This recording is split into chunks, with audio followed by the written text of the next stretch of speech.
All right, we've got audio perfect, ready to begin. Let us begin. Shabbat Shalom, my most esteemed friends, honorable judges, LVE tribe, as well as everyone else accompanying us on this rather precious, sunny, kind of warm day of Shabbat, the US of A. Today being the 5th of Shabbat, we've entered into the 11th month of the year 5994, which is on its way out from creation, which corresponds to the 24th of January of the year 2026, in which we shall study yet another chapter of wisdom and discipline, part 51. I'll begin by greeting those who have had a birthday during this week, which are as follows: Beatriz Antonio Hernandez, Mexico; Ingrid Exmont, Chile; Maria Guadalupe Serrano, Mexico; Mónica Sapulco, Mexico; Henry Adán López de la Cruz, Guatemala; Marco Antonio Beraún Cruz, Peru; Jimena Durán Sandoval, Mexico; Christopher Miguel Ángel Herrera, Colombia; Mila Areli Dolores, Mexico; Pedro del Carrascal Javiedes, Colombia; Guillermo Andrés Iraira, Chile; Joana Elizabeth Felix Paredes, the Dominican Republic; Said Sauder, the US of A; Pablo Vicente, Mexico; Ángel Raúl Montiel, Colombia; and a very special birthday, which was on the 21st of January. It is that of the Eternal Truth, which we turned 17th under this world. 17 years old. Incredible. That's ever since back in 2009, on January 21st, 2009, we fixated as our name the address, the Eternal Truth. Since before, we had started with the message we had started to speak with, but as an entity with that name, the Eternal Truth was born on January 21st of the year 2009. So then we're turning 17 years old. For some, it's still not,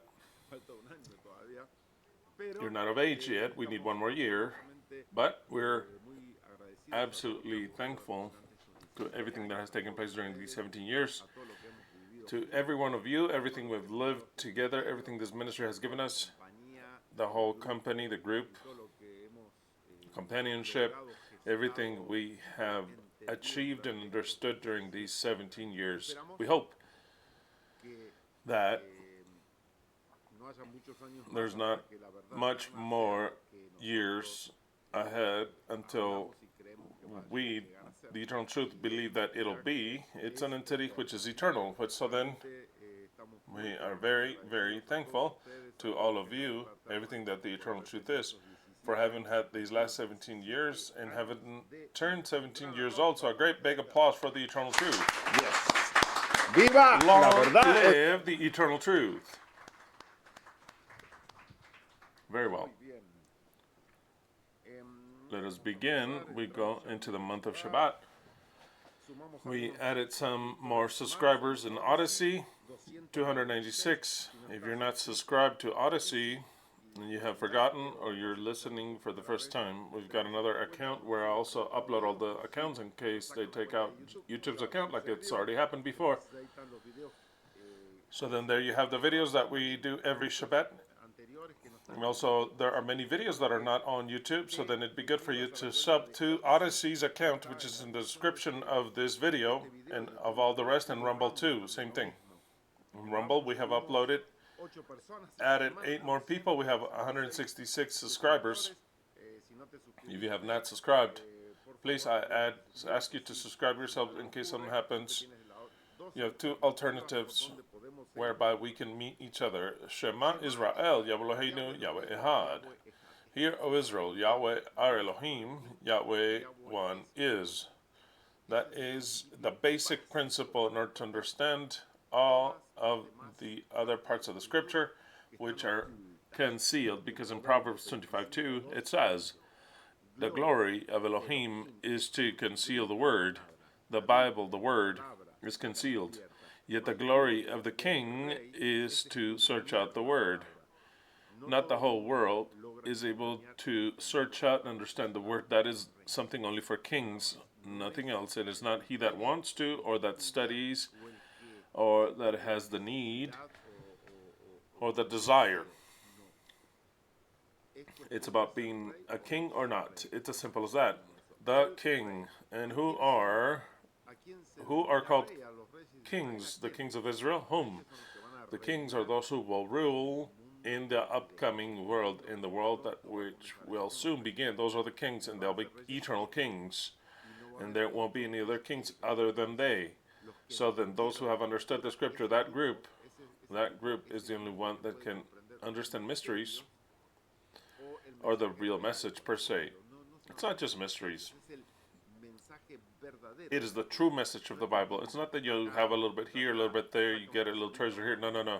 It is to understand the scripture, simply the central message thereof, that Yahweh is one alone, that Yahweh creates both good and evil, that the Messiah, or the kings that will rule the earth, are human. They will not come from heaven. They are not the one that came. It's not the one that came 2,000 years ago. It is not a trinity of gods. One will rule as a Messiah. No, no, no. The Messiah is entirely human. That is what the message of the eternal truth is, which also bears other names like the Elohim of justice, as the new God of the earth, as Yahweh, the new God, and all the rest that you already know. That message is not available for anyone else that's not a king. They'll later understand, but it won't be about whether they understand it to be a king, but it'll be about for them to understand it to live it under the reign of the kings. Very well. There's no questions for today. Actually, there's one that, let me see if I read it or not, that I have it there. But let's first read the text of the invitation, which is the same one. My son, if you accept my words and you retain my commandments, paying attention to wisdom and opening your mind to prudence, if you invoke intelligence and you call prudence, if you look for it like you do money and you search for it like you do a treasure, then ye shall comprehend the fear of Yahweh, and ye shall find the knowledge of God. This is very profound, way more profound than what these words are apparently. What is the fear of Yahweh? What does it mean to really know God? It's precisely that is something which only the kings, which will rule, understand now. This Yahweh, the Creator, is the origin, the Father of good and evil. There's no such thing as a being contrary to Yahweh, that turned on Yahweh, that was rebellious to Yahweh, that wanted to be like the God Creator. It doesn't exist. No real figure exists like Satan. There's no antagonist. It doesn't exist. God is everything. So then,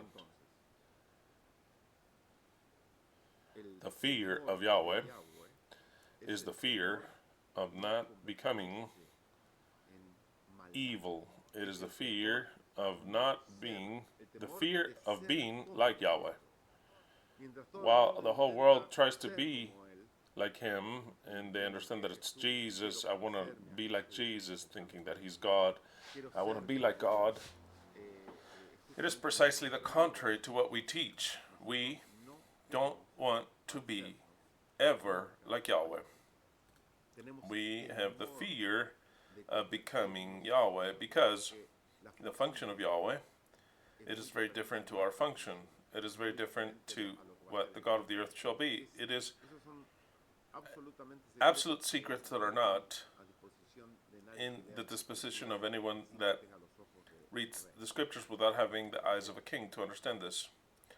I told you that I have a question on Facebook. I'm going to look for it. By the way, I'll answer it. I wasn't going to answer it here. It's very simple to answer, because the answer is, I don't know. It says, good day, my friend Christian. I had understood, according to many versions of the Bible, that soul, life, and blood are synonyms, and many subjects behind from the last Shabbat. You had said that a newborn does not have a spirit, and in this last message you mentioned that he does not have a soul. The question is whether I'm wrong or not. Right away, I thank you for a quick and prompt answer. What you say, whether life, blood, is soul, are synonyms. In certain cases, yes. In the scriptures, in certain cases, it says there was 20 souls per se, and the soul is referring to people. Sometimes it can be referring to spirits, which are people. Sometimes it's referring to people, and sometimes it's referring to not life, not blood. No one says there was 4 bloods. No, not blood. But the Bible does say that life is in the blood. That is why we don't eat blood, because life is in blood. So then some of them are synonyms, some others are not. They have many different applications. Now, blood is blood. It is not the spirit, nor is it the soul. It is also not the life per se, because I can lose blood and not lose life. Obviously, if I lose all my blood, I lose all life. Also, I could lose other things. If I lose my head or any function that my body regulates on a permanent basis, anything, I also lose my life. So then, and without losing 1 drop of blood, I can lose my life, because I can have a cardiac arrest and I can lose my life. I can have a peak of some sort of chemical substances that our organism has, and I could also lose my life. I can take a poison, lose my life. So then, life is not in the blood of the person. Actually, I can take all the blood of a person out and for quite a long time and replace it with just salt water, and then later to once again give it blood from another person or whatever. And the person maybe does not lose their life. So then it is relative, that about how the life is in the blood. The blood, it's a way of speech. Our life is not in the blood, evidently.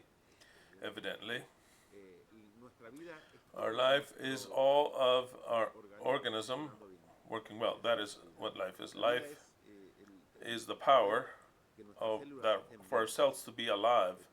It's not just the blood. It is supposedly alive. We've got all of our organisms. So then, it's a way of saying life is in the blood. It's a way of speech.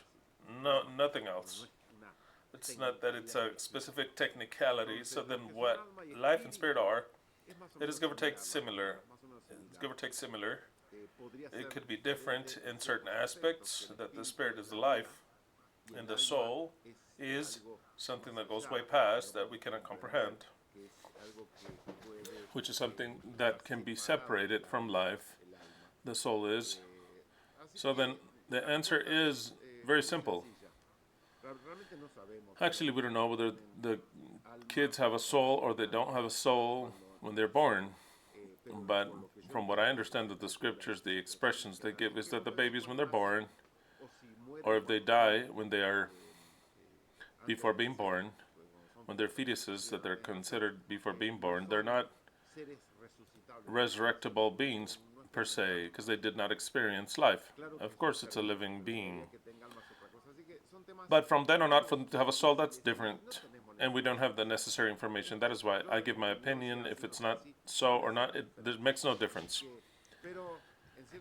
But in certain cases, you can place soul and people as interchangeable. That doesn't mean that it's the same thing. Very well. I've answered that. More than that, I cannot answer you, because no one knows.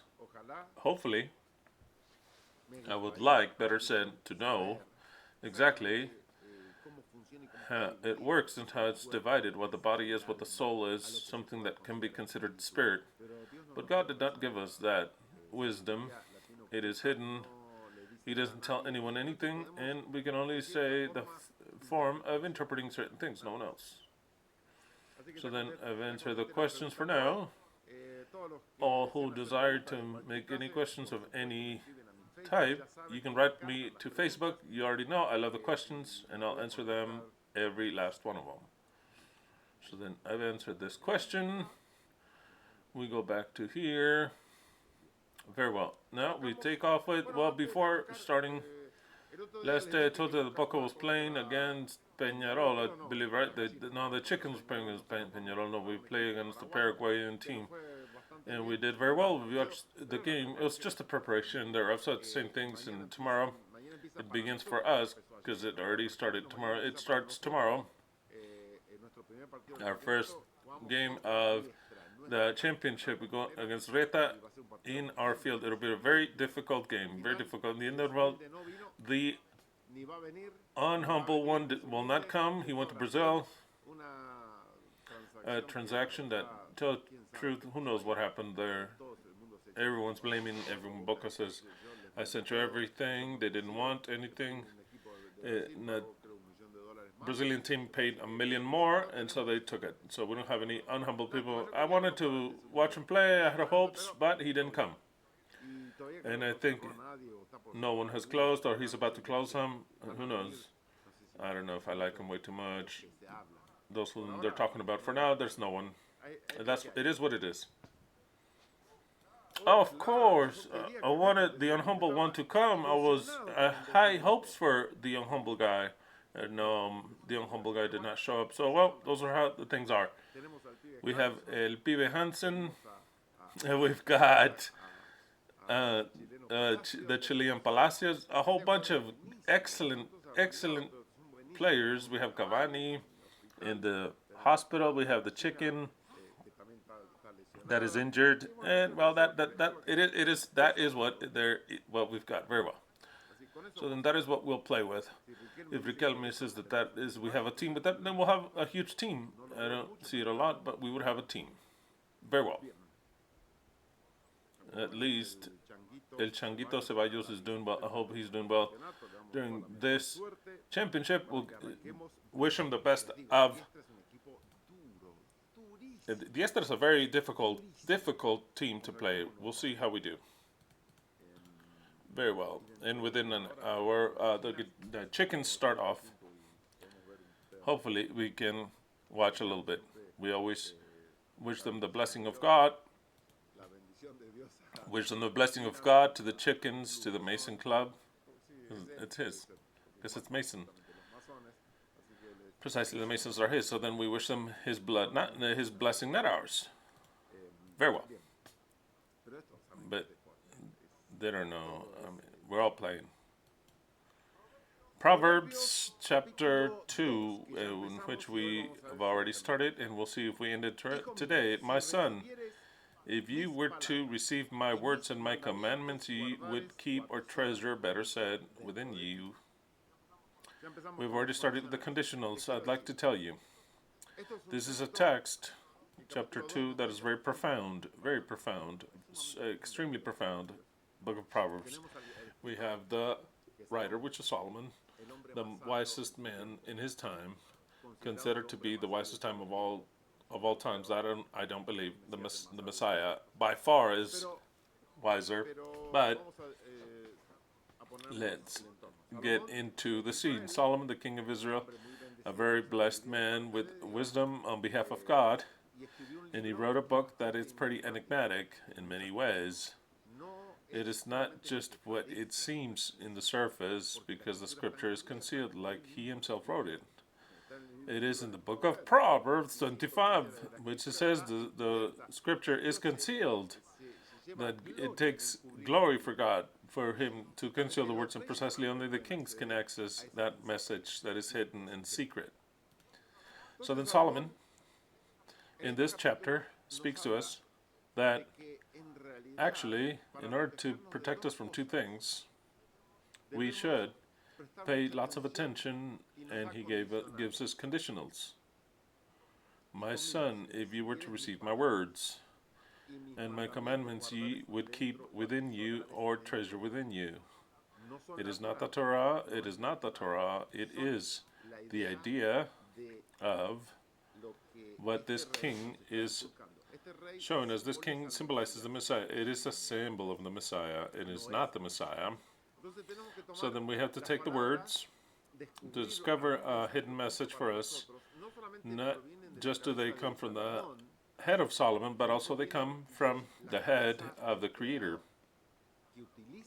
which Solomon utilizes through his mind, what we call inspiration, in order for him to have a secret message that sometimes not even Solomon knows what he's writing. That is how Elohim works. So then, there is a message here. That message is a special message, because there are certain things which is a message to prepare the Messiah. The book of Proverbs is to prepare the Messiah. The Proverbs says themselves that these are hidden, but only if they pay attention. I can speak a lot, I can explain a lot, they can understand it, but maybe they don't practice it, or they don't really are able to take it to a level that is helpful to them. Because the words that I speak, which I'll explain of Proverbs, they have to be useful for you. They have to positively, actively exercise something which sometimes is not in our nature, and that generally it goes against our nature. So then, the message that the symbol of the Messiah is giving is that if you actually want to protect yourselves against two things, those two things are, he names them the bad men, let's say the men, and women. Evidently, at a simple level, which is not the message for kings, I take his words and understand, don't get together with bad men, with men that are deceitful, and don't get with easy women, adulterous women, married women. Don't get with them, because it'll fare you ill. That is a simple message that anyone can understand. It is not the message that is hidden of the word of the King Solomon. It is not. That message, anyone can understand it. Is it a good message? It is a good message. Don't get with bad men. Perfect. You've heard that ever since you're born. Not with bad companies. Nothing new. If you get with thieves, you're going to steal. If you get with assassins, you're going to be an assassin. So then, don't get with women that are easy. Don't get with married women. Don't get with women which are looking for something else that is not an honest relationship with you. Those are things that you already know. But if you read Proverbs superficially, it is the only thing it says. It is not the message. Men are not men. Women are not women. It's something else. When it talks about perverse men, you can apply it like bad men. That's all fine. But it is not the real message that there is in the text. Under that consignation, we shall read it again. My son, if you were to receive my words, and not just any words, the hidden words, the words which we're talking about now, and my commandments ye would keep or treasure within you, inclining thine ear unto the wisdom. What wisdom? The wisdom that I am speaking to you, not your own, not the one that you hear elsewhere. It is the wisdom precisely that is speaking to you, the one speaking to you. In this case, Solomon, and in this case that I'm explaining to you, it is I. It is not just any wisdom. It is not what you call wisdom. It is the wisdom of the one speaking. Inclining thine ear unto wisdom. The Jews say that this is equivalent to you putting an ear cone in your ear, as if you use a cone to be able to grasp everything you hear, not just what gets to you, but to not miss anything, to use something enormous to grasp even the very last bit that you can grasp. Inclining thine ear unto wisdom, inclining thine heart unto prudence. If you were to cry out unto intelligence, and in prudence you would cry out to, and like as unto silver you would look for it and search it like treasure. Exactly, because why does it say all that? Because wisdom is in this book. There's lots of wisdom in this book, of course, but it is hidden like a treasure. So then if I read the part from just the surface, I don't have the real wisdom of the book. The real wisdom of the book is not what's explicit in the book. It is a cover. Is it bad? No, it's a good cover in certain cases. It's also bad sometimes because if I read literally the words of Solomon against women, they're actually pernicious. For him to say there's no righteous woman or good woman anywhere, so then that doesn't help me. If I believe it, it makes me worse even. I did not finish watching it, but the other day, Leslie and Angelina were watching a documentary of a lady that killed her 5 children, which I remember that case some years ago. And in that documentary, it was talking about what drove this lady to assassinate her children in the bathroom. She drowned them one by one. Why? Why do we act absolutely insane? Why? She was part of a religious group in which the pastor taught that women had to be absolutely subjugated to man because women were evil, that wickedness were women themselves. The evil personified were women, just like Solomon says, and using every single biblical text. So then, what else did he make women do? Do you remember, Les?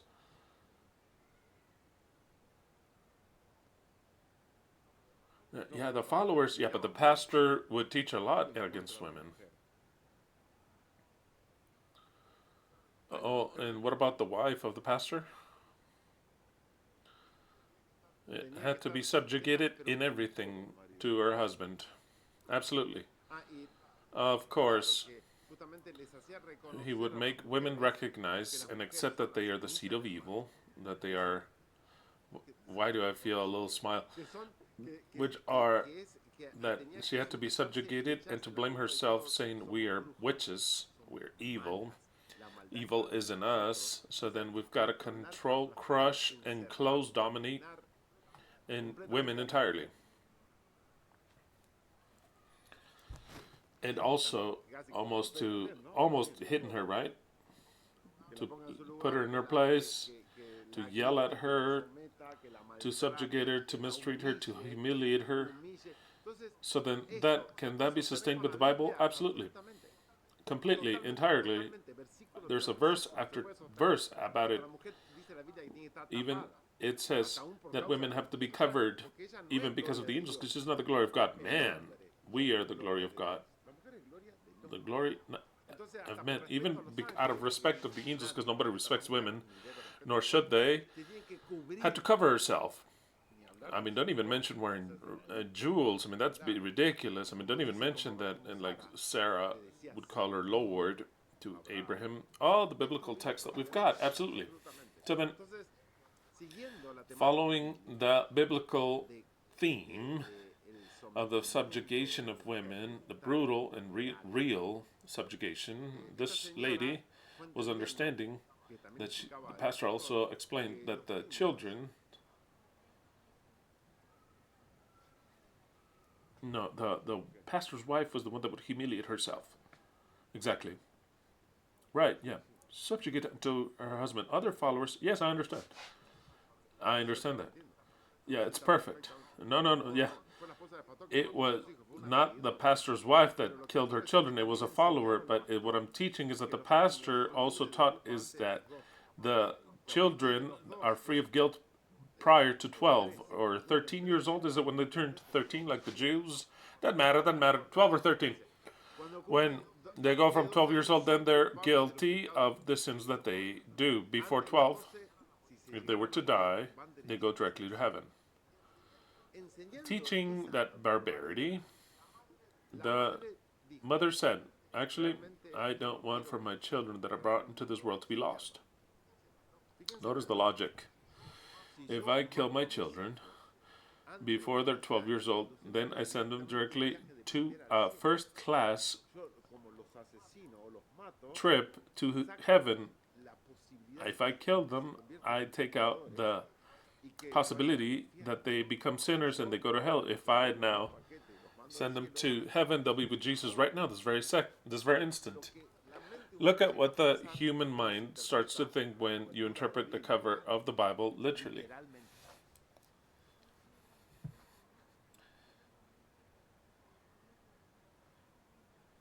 They did not give her the death penalty because they were able to prove text by text with the Bible. The reason, I'll tell you about that part that Leslie talked about. So then, everything in which the documentary is based upon is that the insanity that can be committed, it's just like Abraham or any other, thinking that they're doing a service to God, or thinking that they're doing the best for the rest, we can do absolute insanity, and everything is in the cover of the scripture. When the lady went to the case, they didn't give her the death penalty. I remember when I heard the news, they were horrified. Imagine a mother to do that insanity, to tell children, and her children voluntarily subjugated for her to drown them in the bathtub. She says, "You're going to go with Jesus." The little kids believed it, a whole chain of horror, just a horror after another. So then the court did not give her the death penalty because they saw, and the defendant also, the lawyer said that everything that she believed was in the Bible. It's like a religion, let's say. As if where the Jews have to get circumcised with the babies. If it weren't because of that, it would be actually a crime to circumcise a child. But they believe it. They believe it because it's in the Bible. So then, out of circumcision to directly killing, it's all in the Bible. It's as if they would have stopped Abraham, like Obama once said, if they had saw Abraham about to assassinate his son. He says, "God spoke to me." No, no, no, absolutely not. So then, justice did not give her the death penalty because they saw that what this lady believed was based in the Bible. The same thing happened in slavery. How was slavery defended? With the Bible. With the Bible. They had regulations and everything with the Bible. For that very reason, we, the eternal truth, we have fulfilled 17 years. We have understand very clearly what the Bible says. Very clearly, it is the manual of the beast, the manual of the idiots, and it's also the manual of the Messiah. But the Messiah is a king. He knows how to read what's behind all this. So that, having understood what Solomon is trying to tell us here, we have to understand what is literal, if it's applicable or not, but understanding the hidden message. Who is the man or the bad man, and who is the woman? Very well. Having understood this, I'll move on. It says, if as silver you would search her out and like unto treasure, which is in the very message, to search out this word, taking out, breaking away the cover, getting to a treasure which is not at a simple eyesight, it is hidden, then, barely then, will you understand the fear of Yahweh, which is the fear of evil. Why did you understand the fear of evil, which is the fear of Yahweh?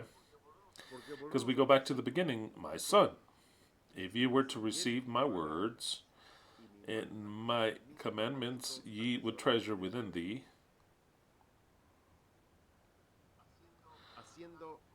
causing your ear to be attentive unto the wisdom that I'm speaking to you. If you were to incline thine heart unto what I'm telling you, there is where you start to understand what the fear of Yahweh is. For all the rest, including the Jews, the fear of Yahweh means what it literally says, a fear to the power and to the being of Yahweh. In other words, fearful respect unto Yahweh. But I'm talking about respect in the end of it all, and they even mix it with love and adoration, the fear of Yahweh, when it is absolutely different to that. For that very reason, if you pay attention to the words and you listen to the wisdom, you search it out, you understand it, then you shall understand really what the fear of Yahweh is, and ye shall find the knowledge of God. And to find the knowledge of God is to start to see God as what He really is. He's our Creator. It's not our Savior, and nor will He ever be. He won't be our God forever. If it's a superior God above us, we will not worship Him forever as if He's going to direct our existence. No, that is the knowledge of God. Knowledge of God means that God is the father of lies, of evil, of deceit. He's also the father of the truth because everything comes from Him. To know God means to understand that no Satan exists against Him. To know God means that He directs all the governments of this earth. To know God means to understand and to accept that He is the one that deceives the human beings. To know God means that He's the creator of all religions. To know God means that He is the assassin of all of us. To know God means that He doesn't come to save you. That is what it is to know God. Contrary to all the rest of the religions, which teach them to worship God, to love God, and to see God as the only unjust being, the only righteous being that exists, that we are the unrighteous ones, and that He is the perfection of justice, that He is good and we're evil, and that He has to come and rescue us from our sin, that if we repent, we kneel down, we ask Him to forgive us due to the evil that we've done unto human beings and unto Him, then we could obtain redemption through His Son Jesus, which places Himself between Him and us. If it weren't because of His Son Jesus, we would not have forgiveness, because God is a being that cannot forgive. The Bible tells you clearly, or that's how they teach us, that He cannot forgive. The only thing He accepts is the blood of His Son. When He sees His Son dead for us, He says, out of the love of my Son, I forgive him. I forgive him as if it were my son, not you, but His Son steps in between Him and us, and He redeems us. And that is the insanity that take this lady to assassinate her 5 children, thinking that she's sending them to heaven, thinking that in the moment in which they die, they're with Him in heaven. That insanity, we're against it entirely, not just of that Christian religion, but of all the religions, because they're all a lie, because they're all directed by Him, by the father of lies, which is our Creator. That is the knowledge of God. It's nothing else. That is what it is to know God. Because if you don't know God, then you see Him as a being of light, of love, of salvation, and that is the mistake of all the religions. It would also be a mistake not to see Him as those who don't believe in a God deny Him. That's also a mistake, because they do not know God, both as those that worship God and as those that don't worship Him because they deny His existence.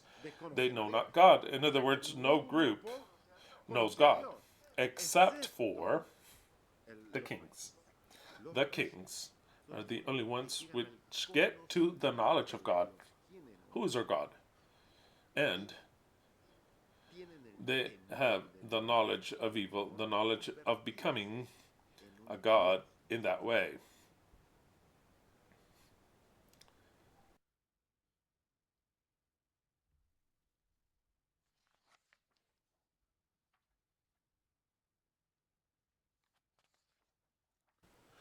For Yahweh giveth wisdom, of course.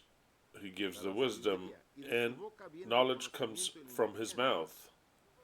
If it weren't for Him, which He showed Himself naked in Scripture to us, and I can explain it to you, because it's in the Scriptures. I'm not telling you this just because I had a dream, a revelation. There was a day that I stopped to think about this and I discovered for myself, no. Everything that I teach you is in the scriptures. He is good and evil. It's in the scriptures. Why do the rest of the people don't see it? Because they're not kings. There's no other answer. No other answer exists. They can show it to them. They don't see it. They don't see it. They're blind to that. Why are they blind? Because he blinded them. There's no way to open their eyes to a blindness imposed by Yahweh. Now, the Messiah, once he receives the power that Yahweh has to give, if he wants to give it, because I consider God to be a being. Should I say this now? No, I'll say it later. I'll say it later on some subject. It doesn't matter if out of his if he gives his power to the group that he promised to or not. The point is that we don't want to be a part of him, and we don't want to live under his system. Even though we have to die, we swear to die with glory, and the glory is to understand who Yahweh is. To understand who Yahweh is, even if our life is taken away, the greatest pleasure that we could ever have, it is to understand the Creator and not to be deceived by Him, whether He fulfills His word or not. That does not matter.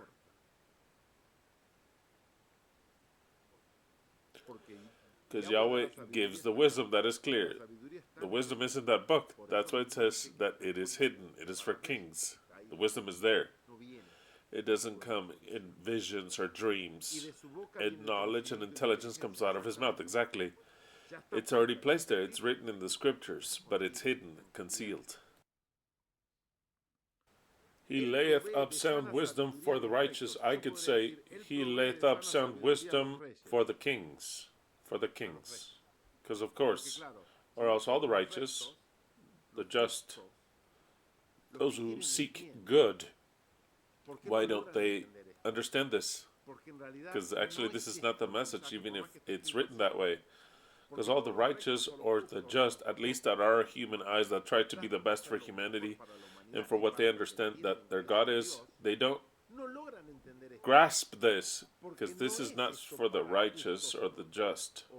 This is for kings.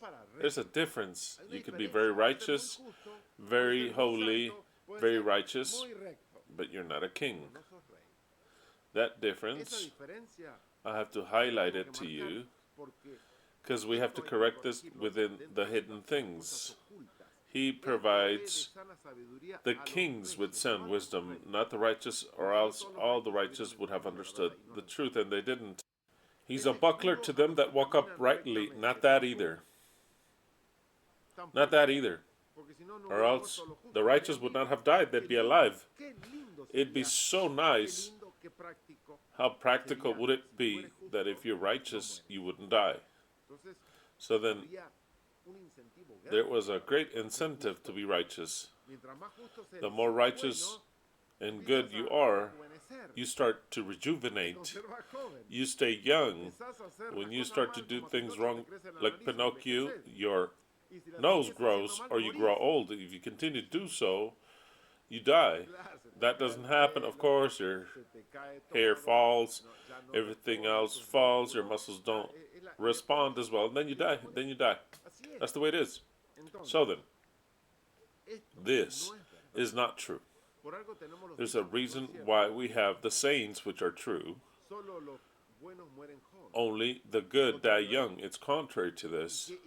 And the other saying which says the bad weeds never die. That the evil, the wicked are given more life to continue to do evil, because Yahweh wants a world where there's wickedness.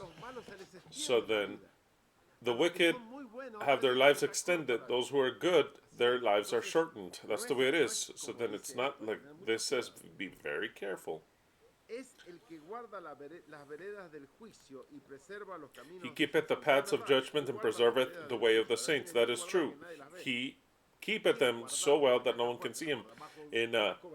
Under a huge cover, under lock and key, and preserves the way of his saints. Yeah, he does so, but in the grave, he doesn't preserve the life of his saints. He himself says, what a glory it is to die for me. That is not to preserve the glory of his saints. We have to understand that not everything that is written here is correct. Then you shall understand righteousness. That is what we're understanding now. That is the righteousness. The righteousness of God does not exist. Judgment. God has never done judgment to anyone, nor will ever do. And equity does not exist. The wicked have a better position. They direct.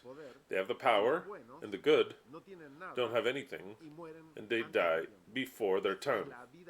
That is the real life of this earth. If a good president wants to go up, he's assassinated. It's no turn of the page, or he just doesn't go up into power. Or if he goes up into power, he's perverted, or else they kill him, or else they kill his family. So that's it. That's the way it is.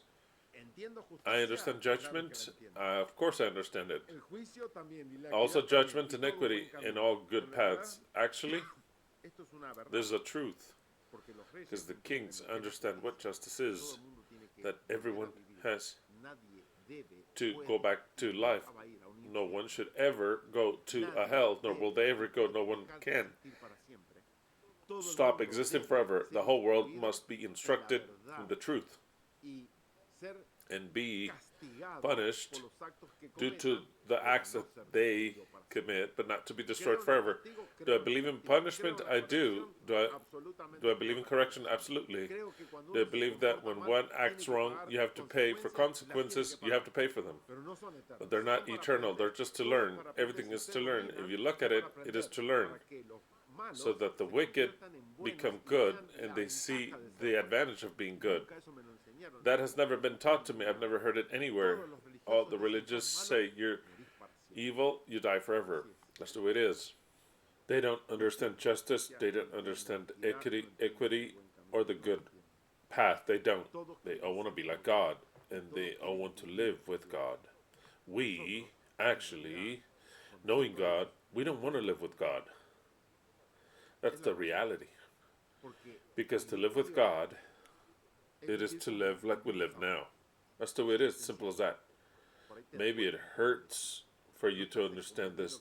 You're not comprehending that there's going to be a new way of a God on the earth, and it's not the God that made this world or ruled this world for 6,000 years. That's what it says. I'll rule you for 6,000 years, then I won't rule you anymore. What does that mean? My spirit will not deal with man. It means he won't rule over man for more than 6,000 years. No more. For more than 120 cycles. His days with me, his days under my government will be 6,000. What does that mean? That he won't rule over them ever again. Man will rule man. That man that rules man, it's a God of justice. Those are the ultra hidden things that you cannot understand even if you read the Bible for 6,000 years. It can only come from the mouth of a king in order to make for another king to understand. And if you understand king, and if he doesn't understand, evidently he won't be a part of the kings, because you have to get to know who Yahweh is. When the wisdom entereth into thine heart, and knowledge is pleasant unto thy soul. But it's not talking about wisdom, just any wisdom, biblical wisdom. Oh yeah, wisdom. God speaks to me through the prophet. I don't know, Isaiah, Ezekiel, Jeremiah, Daniel, or the apostles. That's not the wisdom. That is not the wisdom. But one interprets that any part of the word of God is wisdom. It is not. Wisdom is only of what I'm speaking to you now. Nothing else. It sounds unhumble. Yes, it does sound unhumble, but it's the truth. It's absolutely the truth. That is what Solomon is speaking to you about. Solomon was telling to you in a very unhumble manner, my son, if you listen to my words, not other people's words, not that of Moses or the other prophets, my words. And here it says, when wisdom, in other words, my words, enter into thine heart, and knowledge, what knowledge? The knowledge that I teach you. were pleasant unto thy heart, discretion shall preserve thee, understanding shall keep thee, or, in the New Living Translation, it's understood even better, wise choices will watch over you, and understanding will keep you safe. Oh, so Solomon is telling you in a very hidden manner that the one that actually that God takes care over is alive. It is what is written. God takes care of you. He protects you. But then he says, when my words enter into your heart actually, and you understand them, my words will protect you. Not God protects you. It is my words. If you understand that's fine. It is very explicit in order for it to be explained. Because I could fill my mouth by, like he did, and say, God will protect you. God will take care of you. He takes care of the just. He saves the saints. It's a lie. It is what is written, blah, blah, blah. But all of a sudden he says, look, my son, if your ears allow my words to come in, that is what will protect you. The understanding of my words will keep you safe, to free you from the bad path. And now we start with the first of these metaphors. To deliver thee from the way of the evil men. What is the path of the way of evil? Immediately you read this at a superficial level, says, yes, of course, the evil path, you got the good path, which is to do things correctly, and the bad path, which is to do everything incorrectly. That's not wrong. But here, there is a more profound message. What is the bad path? The evil path is not to understand who God is. Evil path is to worship God in a church. The evil path is to bow down before God and say, I'm a sinner, forgive me. That's the bad path. Aside from that literal evil path, aside from that, that's obvious. You'll learn that everywhere. In everywhere they'll say, don't go into the evil path, don't do this. Anyone can tell you that, anyone. But to draw away from the evil path of the wisdom, which the wisdom is teaching you, it's precisely to draw away from any religion, to draw away from your belief of who God is, so as to not worship Him ever again, to have fear of evil, or the fear of Yahweh. But, I mean, these things are so hidden that they are impossible to interpret if a king doesn't read them to you. And if you're not a king, you won't understand them. Of men, here it starts. Talks about evil men. I'll read it all. Of the man that speaketh proud things, which is duplicity, which is deceit, which they say something but they think another. Is that what it says? That's fine. I'll draw away from evil men. You'll do good in doing that. It's obvious. There's a lot more than that. There's a lot more than that. That is what's basic. Look at how it says in Jerusalem 2001. Proverbs 2:12. To draw away from the evil path of the man that speaks with deceit. The exact word is duplicity, and duplicity means that you speak dually with falsehood. It's all the people and men that tell you one thing, but they actually think another. Or they deceive you, they say this is good, but actually it's evil. Or they say this is God, you have to worship Him, and actually it's not God. That they teach you all types of deceit. And here enter all the religions completely. There's a reason why the scripture says that all the peoples of all the nations of all the ends of the earth will come and say, only lies was the inheritance of our fathers, vanity, without any profit whatsoever. It is very clear. If it is man that does his gods, all the gods that they have worshipped are done. Hashem, the man, Yahweh, the God which the Jews worship, is fake. I've explained that already, but I want to record it in you. The idea of who the God is that the Jews worship, the idea that they have of their God of Hashem is false. Therefore, it is a false God. They believe that God is good, perfect, just. That idea of that being is false. Just like the idea of that being is false, therefore the God they worship, which is that idea, is false. It is a false God in that sense. So then I say, the God of the Jews is false. Not that the man is false. Not that I'm reading another book. I'm reading the same book. But the idea that they have of that God that they worship, to whom they wish they could continue to do sacrifices, who would rejoice in sacrifices, who needed sacrifices, who says, without blood there is no remission of sins, that God is false. The God of the Christians is false. First of all, he no longer exists. Second of all, because they don't know that it's Yahweh concealed, making himself be called the Son of God. So then it's not the Son of God. He was never the Son of God. And he's not the Savior of the world. So then, therefore, he's a false God. Any Christian idea that you have about their God, even if it's a Trinity or two or one, like the only Jesus people, that's false. Because they're waiting from him, redemption. They have the faith in him. Therefore, it is false. It's a false God. Don't even mention what the Muslims worship. Allah, it's an ultra false God. So then all the religions have false gods. False because they don't know God. They worship what they think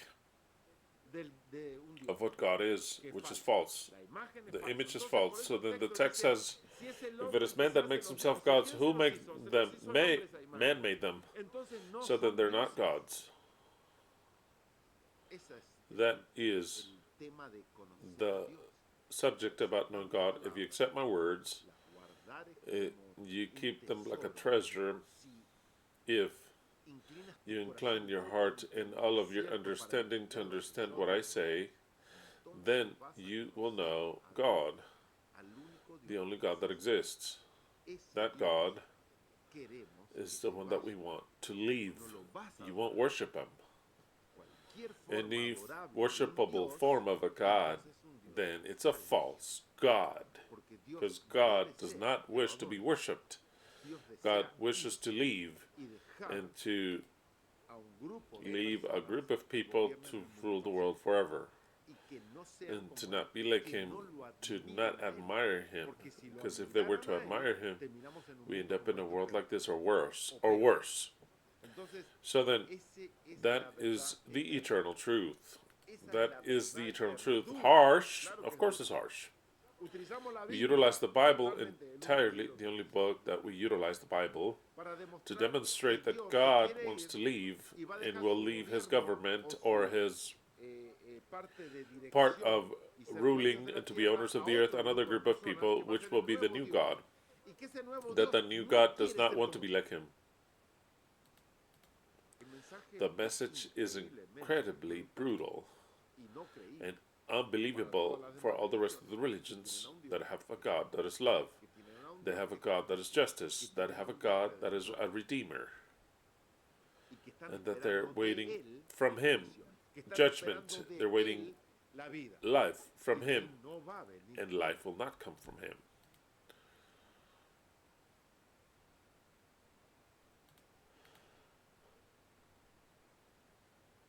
So then, who are these men that speak duplicity or falsehood or deceit?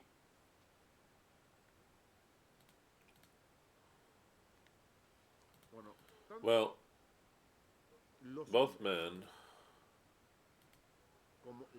as women, in the sense, the secret sense and concealed of the book, represent something. Men, in this case, due to what Solomon writes, the characteristics of those men represent wickedness and deceit. Characteristics directly of God. Wickedness and deceit. They're not men, really. Taking out the literality of the text. If your mind goes and says, no, but we have to draw away from the evil men. Yeah, that's fine. That's more than clear. You've known that all your life. You don't need to read in Proverbs. They're always going to tell you, don't get with bad companies because you won't end well. That's it. Don't look for bad companionship. That's obvious. You don't need Solomon to tell you that. Exactly. If you are with wolves, you learn to howl. Exactly. Exactly. That is not the message. The message is that man represent something a lot more profound, which is wickedness. Wickedness in every aspect. The wickedness that we exercise because God taught it to us and He obligates us to exercise, which is to steal, to lie, to hurt, to deceive, to subjugate, to kill. That's what it is. So then, here come the characteristics of these men that leave the righteous path. Of course, wickedness leaves the righteousness and its injustice to go in dark paths of evil. I like in the Kadosh, Proverbs 2:13, Kadosh, who leave the paths of honesty, because they're not honest, like the unhumble one. They're dishonest, they're deceitful, and thieves. Dishonest. And remember this, the characteristics that I'll teach today, it's something that's fundamental that the new God has. If you don't have those characteristics, if he doesn't have those characteristics that I'll mention today, he could never rule anything in the new world. Nothing, zero. That leave the path of honesty to walk in the path of darkness, who rejoice to do evil. Not just do they do evil, these men do, but rather they rejoice doing evil. And delight in the forwardness of the wicked. Very bad translation. You understand the thing. You think it's vice, you think it's alcohol, things like that. No, it's not talking about that. It's included. It's not talking about that. I'll read it to you in a better version. I have 3 to read to you so you understand this. Proverbs 2:14 in the Spanish DHH, then the New Living Translation, then the Torah Samat. The Spanish DHH. Who have fun hurting and they celebrate their bad actions. Instead of saying that they celebrate their vice, is that they celebrate their bad actions. How many men, literality, do we know that do evil and they rejoice doing so? It's not that they do evil and they're ashamed because they had no option and they feel pain because they do things that they don't like to do. You've got those type of men, and they've got men and women that do things evilly and they rejoice it. Good thing I steal this, and they plan another wickedness to rejoice in wickedness. And then they look at the wickedness of someone else to rejoice in the wickedness that the other did. You get those, but it's not talking about the literality, but I'm talking about the depth of this. All who worship the Christian God rejoice in their God. But their God is nothing but wickedness. I mean, they rejoice in their God. And they kneel before Him. And they sing to Him when God is wickedness. In other words, they worship wickedness. They sing to wickedness. They subjugate to wickedness. And they rejoice in their wickedness. It would seem crazy what I'm saying. But that is the beginning of wisdom, is the fear of Yahweh. The beginning of wisdom itself is the fear of evil. They rejoice, whether they know it or not, thinking They rejoice so much as like that woman that killed her sons. That's what I want you to understand. That's why I told you, and it was such a good anecdote, what I'm telling you. That woman did what she thought was correct because she was completely deceived by religion. Now, let's not go to the extreme of killing the children, but let's go to the extreme. Let's not go to the extreme, but to the simplicity of just believing that you'll be lost because you don't accept Jesus Christ, or because you're not a part of His church, or because you don't go to Mass, or because you did something that they consider to be a sin, or because you don't repent of what they consider to be a sin. They, in their mind, rejoice that people will go to hell, even if they say, I don't want you to go to hell. They know and they think that they'll be saved, and those that will go to hell, I mean, it's perfect. If you don't believe what I'm telling you, just ask them, wouldn't it be okay for God to forgive everyone in hell and take them to heaven? They'll say, no, no, that's why I did everything I did to be good, and I fought. They're not going to like it if they take them out of hell, even if they say, I want to save you from hell. But those that are in hell, they don't want to save it, not one of them. They would never risk their life before God and saying, I think that it's kind of unjust that they go to hell. Why God that loves them and everything, why don't we take them out of there? Might go through their mind. They accept that they go to hell and they disappear forever. I'm sorry, they weren't as good as I was. They did what I did. They did not accept what I accepted. They did not get baptized. They did not bow down before Jesus. They didn't ask for mercy before Jesus. Let them go to hell. Sons of bitches. They won't say it like that because they're Christians. Because they're sinners, they'll say. But in their mind, they say because they're sons of bitches, because they're dog shit.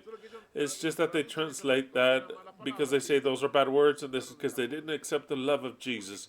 Because Jesus wanted to save them, and I spoke to them. So then they deserve it. They'll tell you, no Christian will ever say they don't deserve to go to hell. No. Hopefully they'd say that. They'd make a case against God. They say they deserve it. In fact, I am saved undeservedly because I should be with them. So then my salvation is undeserved. It's an undeserved grace. I don't deserve it. That's why I am saved by grace. By grace, it means precisely without deserving it. Forgiveness is given you that you don't deserve, but we give it to you by grace. Just like that, by grace. They accept that. They're so evil as the God they worship. So then this text goes perfectly well with them. They rejoice doing evil. They don't know that they rejoice doing evil, but they do. Just like Noah, building an ark so that all the rest would die. He was completely rejoiceful because they're all like Jonas. Jonas went happily, he says, repent, repent. And when God repented, he got upset against God because he didn't destroy them. That is the soul, like they show in the Bible, of any religious person, of getting upset against God because he did not destroy them. So then what is all that Jonas was preaching? You didn't care, Jonas. Same thing happens to the Christians. They rejoice and they would get upset if they found out that hell, or someone says hell does not exist. They would be very upset because, of course, there are people that deserve hell. Do you understand what I'm saying? Jonas asked to die for seeing that people were not destroyed. He asked to die. This is an example that any Christian would ask to die by finding out that hell does not exist. It's brutal. The message is absolutely brutal. They rejoice doing evil. It's not that, aside from these little thieves or assassins or whatever that rejoice doing evil, that's fine at a level, superficial level, that's fine. No, I'm talking about those who rejoice evil and they don't even know they rejoice doing evil, which is all and every last one of them, of the religious. all of them. That's why there's not one that could join the Messiah or the new government that does not understand what I'm saying. They can't. Just like that, they don't have a chance because they all rejoice doing evil. Worship an evil, they rejoice what evil does, and they rejoice and delight in it, just like Jonas, just like Noah, that rejoice doing evil, that celebrate their bad actions. All the Christians celebrate the bad actions of God. They celebrate Him. They celebrate that God sent His Son. They believe the story that God had a Son and He sent Him to die, and they celebrate it.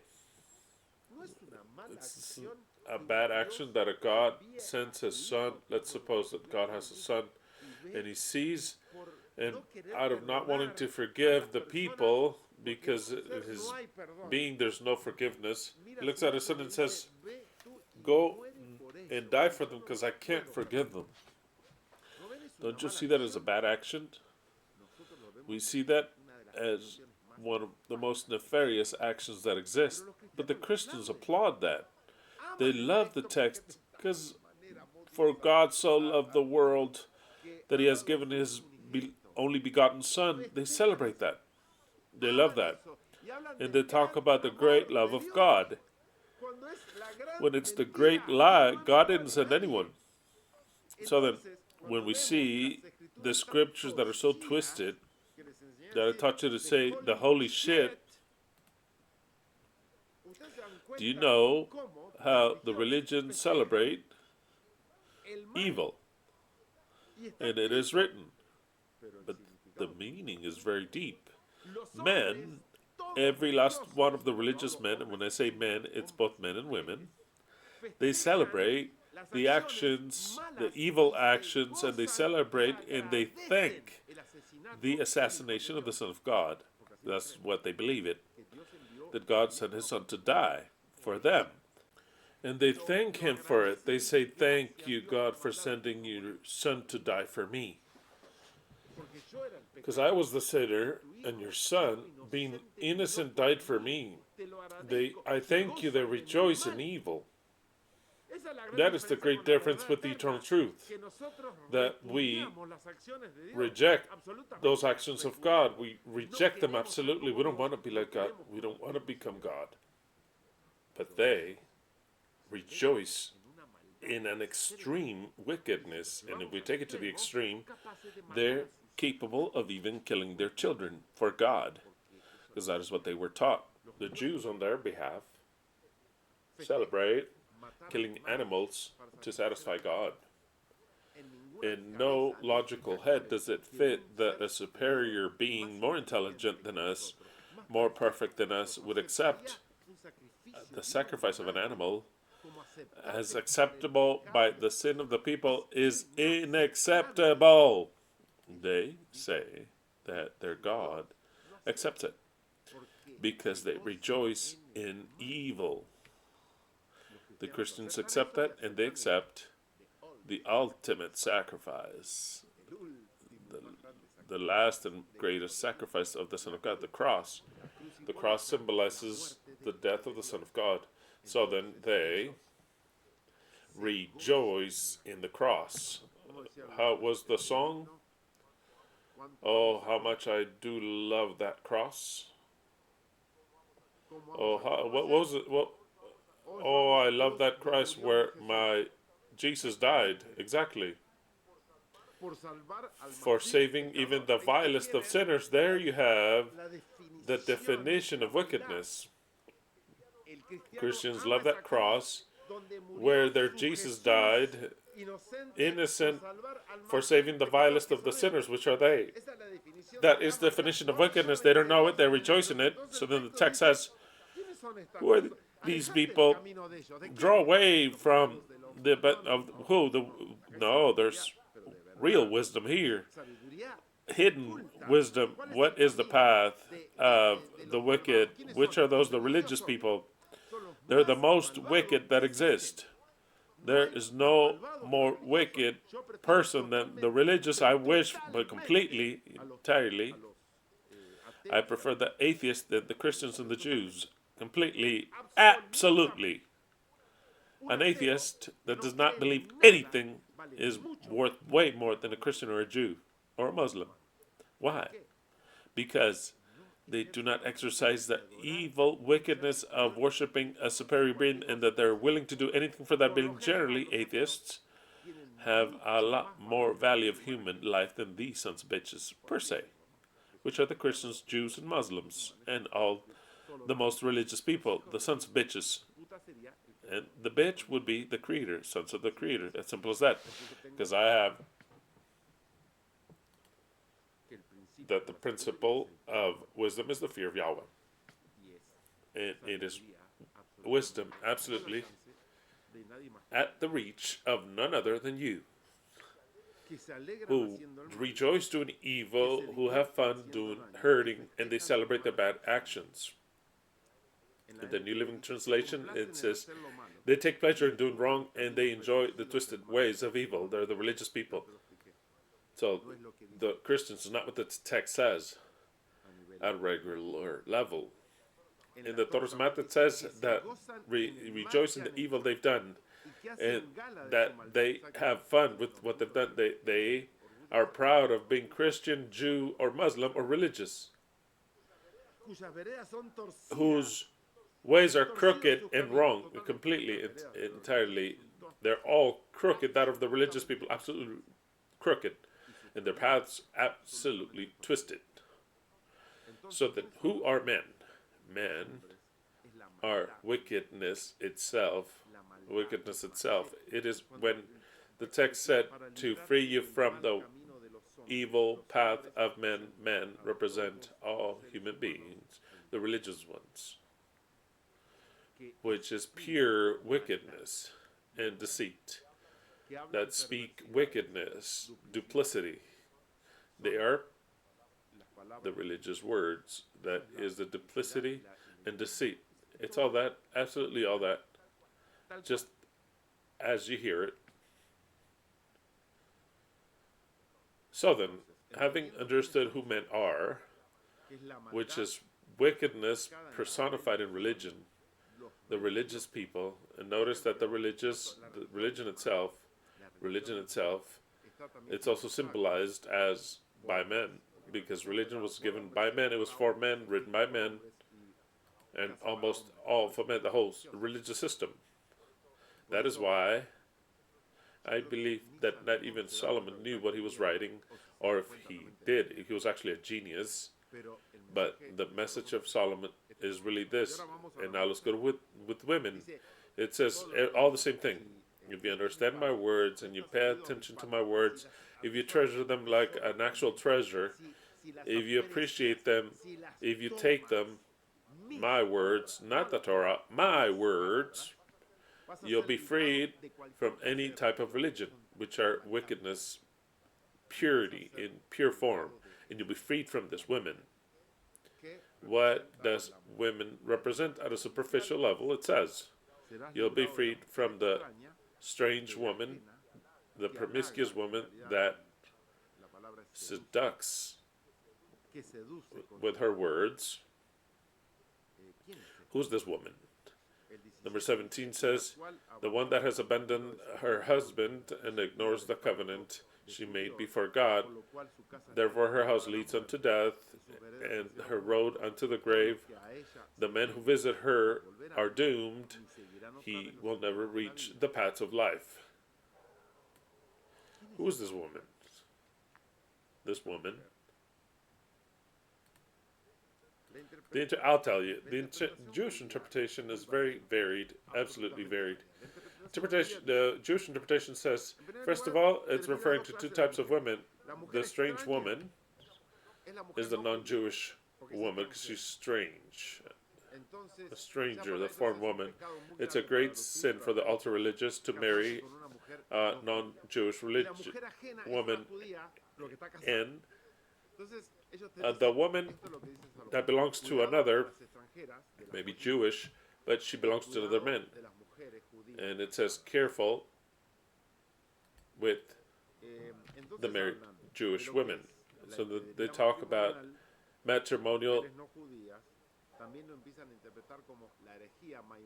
Maimonides says this is referred to heresy, that is like a woman heresy, that is when it starts to seduce you with her words of you shouldn't do this mitzvot, these commandments, you shouldn't do this, you don't have to celebrate these feasts, or you don't have to pay attention to what Hashem says. I tell you what Maimonides says. So then she starts to seduce you, this whole heresy, and when you least expect it, there's no turn of the page, because Maimonides says that you cannot turn back from heresy, because heresy is to contradict the Creator, to contradict the Torah, to contradict the explanation or their interpretation. And one cannot repent from that, because they say they always things of heresy are stuck there, and you lose the faith and their belief in them. And they're right. They're right. When you abandon a doctrine, religion like the Jewish one, for example, you don't ever believe ever again. Just like we abandoned Christianity due to the heresy, quote unquote, of what the eternal truth is. You can't go back to Christianity. Actually, I cannot conceive the idea that anyone of the eternal truth could go back to Christianity, to once again kneel before Jesus, to believe in Jesus with everything I've taught them about Jesus that does not exist, that never existed, could go back to a church and sing, I love that cross where my Jesus died. I can't understand it. So then you can't come back from heresy, you go elsewhere, but to return, you can't return. And they're right, Maimonides is right. He's right. So then, also, they interpret in the more correct manner, because it is what I also understand, like part of what I understand. Now, for me, it is very clear. What I'm going to teach for me has not any form of contradiction, because you have to read the whole entire chapter entirely, and to understand the base, to understand what these men represent and this woman.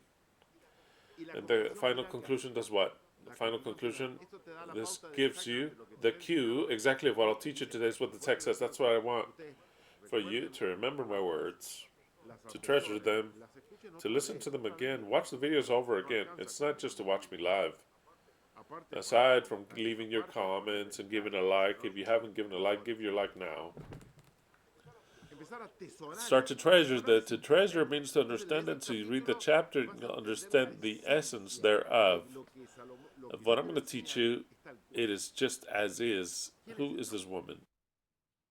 Or these women, because basically it's talking about two women. The strange woman and the one that doesn't belong to you. Two women, or two types of women, or is it the same woman with two characteristics? Same thing. But there are two characteristics. The strange one and the one that doesn't belong to you. So then the Jews are able to see with reason it could be covetry and lust. Covetry is the one that doesn't belong to you. Is thou shalt not covet thy neighbor's wife. She's the one that doesn't belong to you, obviously, because she's got a husband. So she doesn't belong to you. She belongs to someone, and you covet her. You get with her, even if she gives you an invitation, all the rest, it's because you covet her in your heart. And the other one, the strange woman, is lust. What is lust? I'll tell you what it is. Okay, so then, this is a metaphor, of course, just like the whole Bible is a metaphor, it's a parable. Nothing of what it says in superficially, it is what it is, but rather the message is concealed. This woman, or these two women, it's the same thing, mind you. When I talk about woman, it has these two characteristics, or it's two women that actually represent only one. But it's got these two characteristics, this woman or women. They clearly represent, and I'll explain it, envy, well, some Jews understood it, envy, lust also, But the greatest of them all, the most important representation of this woman, represents infidelity. I will now explain all these things. Remember that Solomon, when he talks about a woman, it also represents wisdom as a woman, which we'll study. Proverbs 8 talks about wisdom as if it were a woman. So then they are metaphors or parables which don't talk about women in general as if women are wisdom. No. It also doesn't say that women are the adulterous ones. No. It is a resource to conceal a subject. It's only kind of like the part of a symbol that wants to conceal a reality, so it utilizes men that you think it's regular men, and they're not. They're the most holy men in the world, which are the religious ones. Those are the wickedest of them all, the most pernicious of them all. And women, which are not women, which is not the female gender. No. It's a symbol. That woman represents these three things: envy, lust, and infidelity. Because there's another woman that represents wisdom. There's another woman that in the Bible represents what the new God is, or the bride of the new God, which we've already seen. It is the bride of the Lamb. Very well. So then, envy. I'm going to read to you what I looked up online, which is good in certain sites, Wikipedia, the Spanish Royal Academy. This is the definition. Envy is a feeling of a mental state in which pain exists, or unhappiness due to not owning what another has, whether it's assets, qualities, in other words, to be more intelligent, more pretty, more fast, with more ability or skill, or playing something, or making money, superior qualities, or other tangibles, as well as intangibles. The Spanish Royal Academy has defined it as sadness or a heaviness of a burden of the goods of someone else's.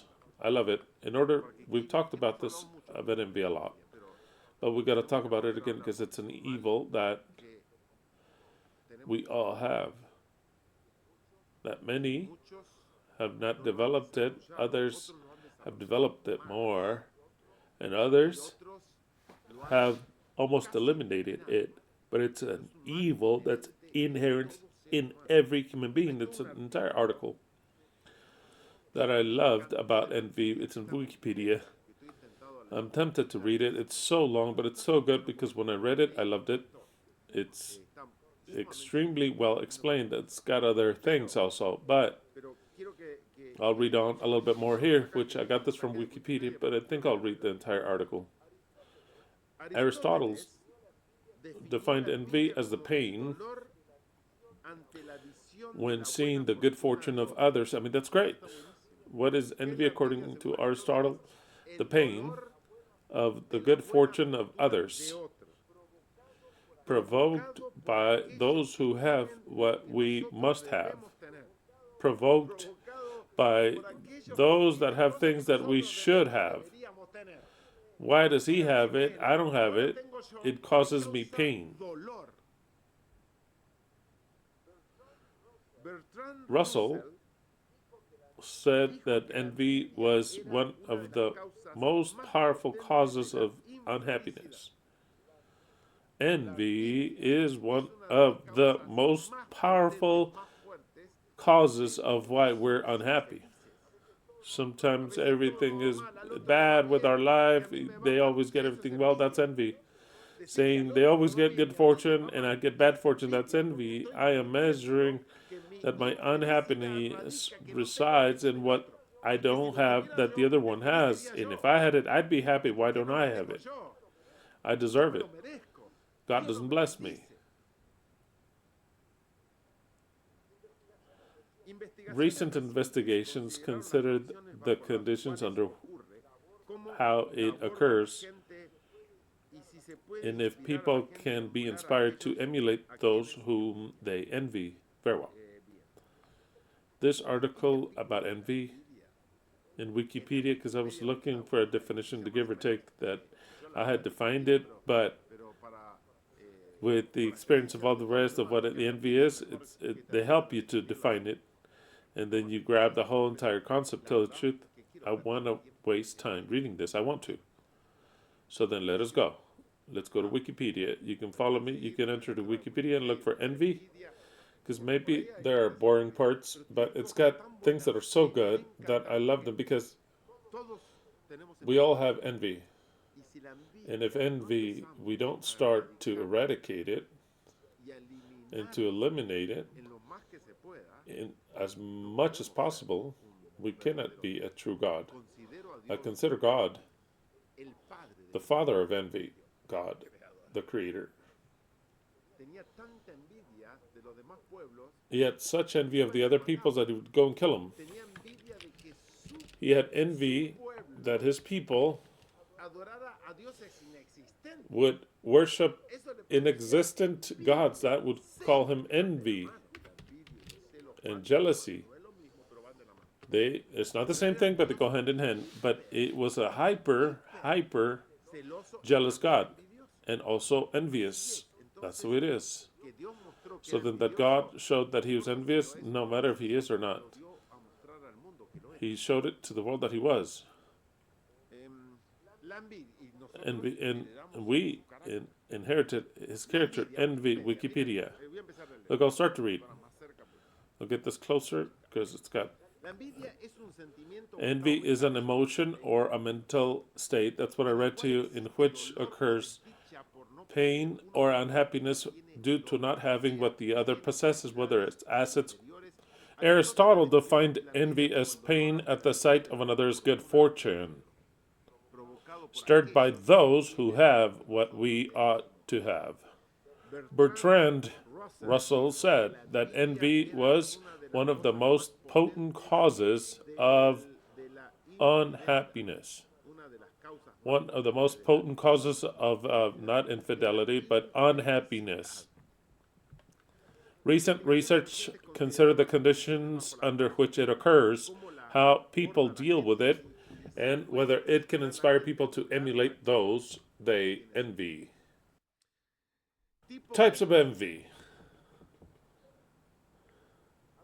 Some languages, such as Dutch, distinguish between benign envy and malicious envy. For me, there's no benign envy.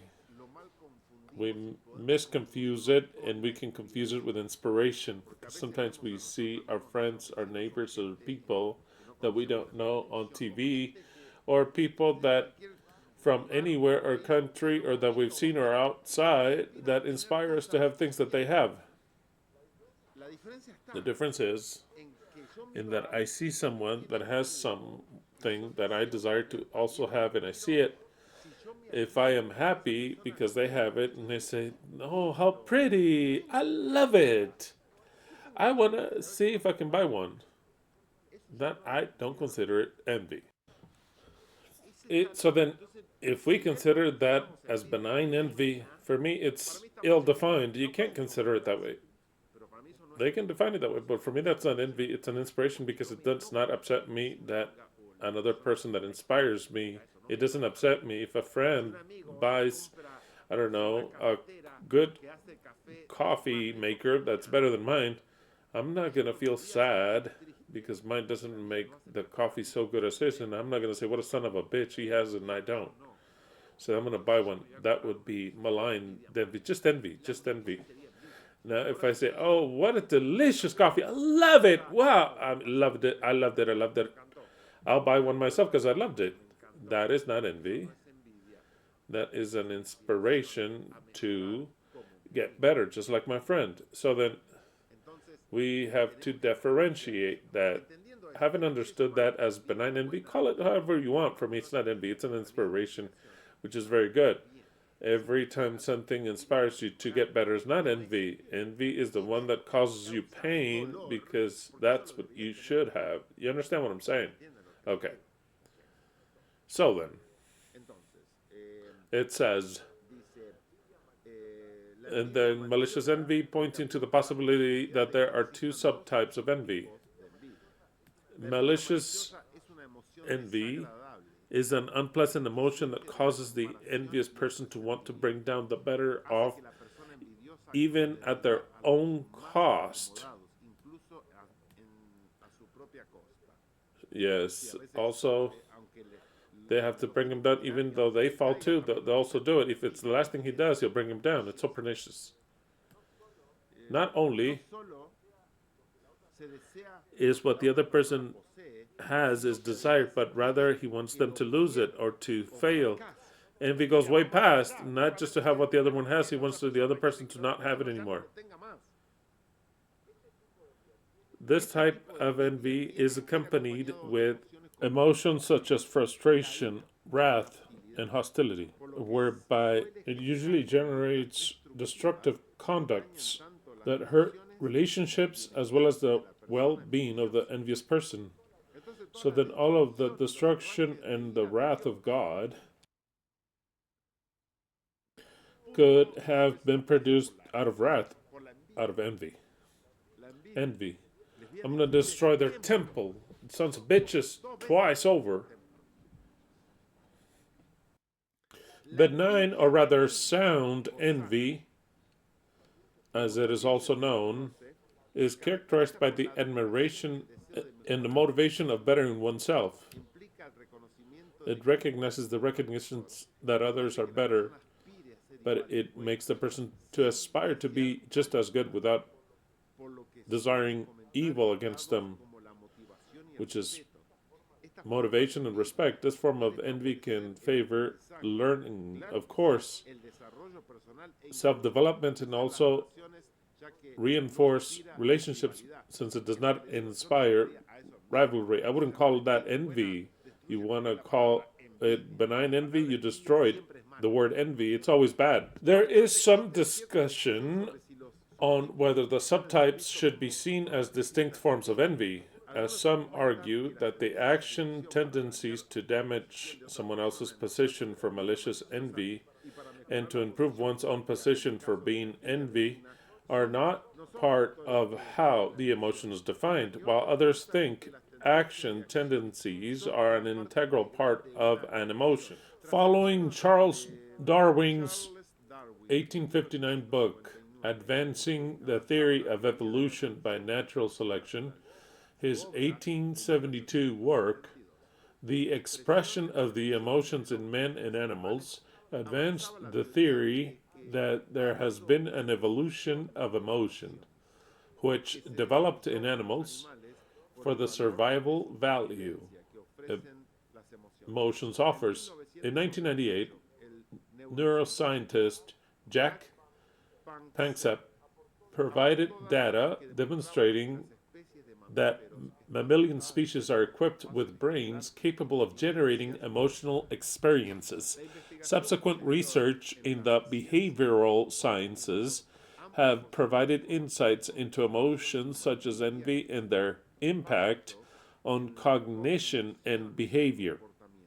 For example, consistent with envy being a motivation, empirical research shows that envy concentrates cognitive resources, focusing the subject's attention towards the collecting information on the social target and enhancing the ability to recall such information.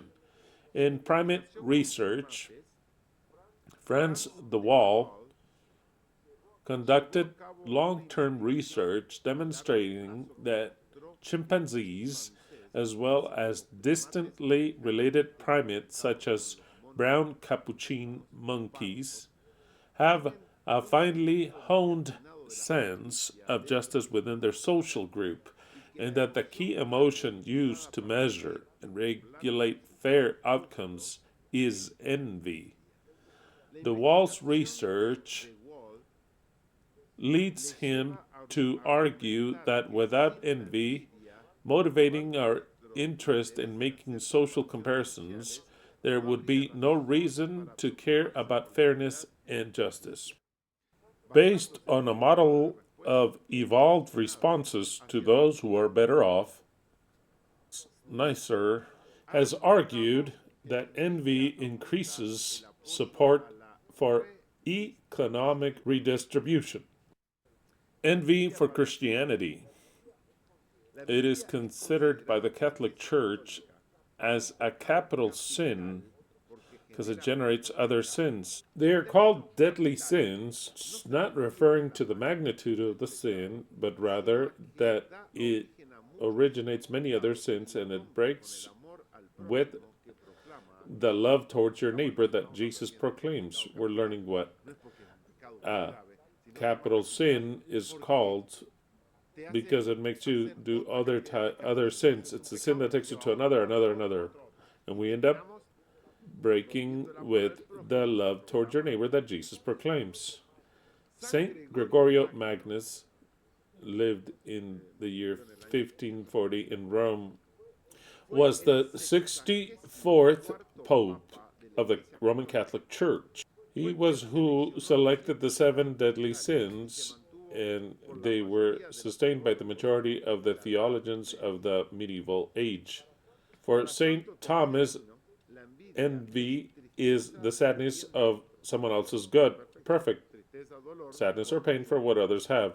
Dante Alighieri, in the poem of the Purgatory, defines envy as the love for your own assets perverted by the desire of depriving others of their own. What's mine is mine, and what's yours is mine. That is the definition of envy of Dante Alighieri. Very well. The punishment for the envious people is that of closing their eyes and sewing them together with iron threads, because they had received the pleasure by seeing someone else fall. Pleasure at seeing someone else fall. Of course, because envy is part of that. If I can't have what you have, I also don't want you to have it. If I envy your car and if it turns into fire, if it breaks down, I feel happy because the car that I wish I had broke down. So then I'm smiling. That is a great envy. Pay attention to what envy is. Now I'm teaching precisely a characteristic that we should not have. Okay, moving on. It says, in the Middle Ages, the famous witch hunter, Cardinal Peter Binsfeld, attributed the demon called Leviathan to envy, a marine demon only controlled by God. Well, he got that right because all the monsters are controlled by God.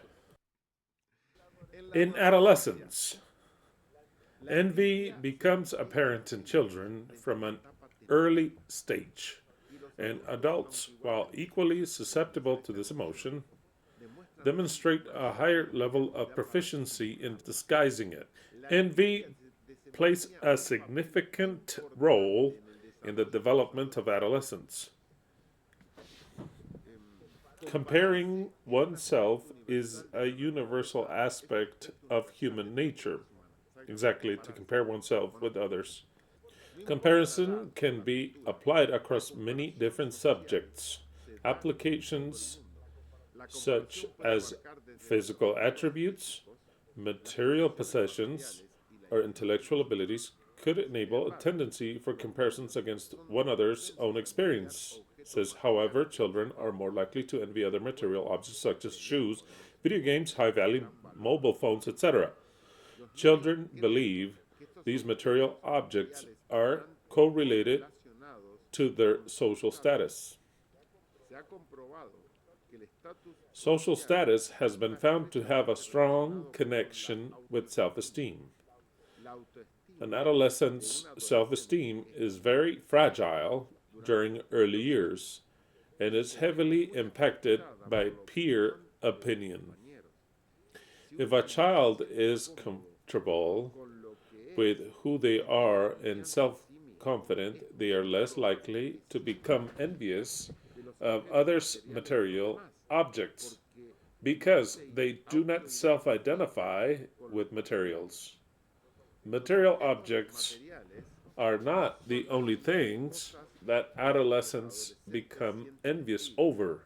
However, it is the most prevalent.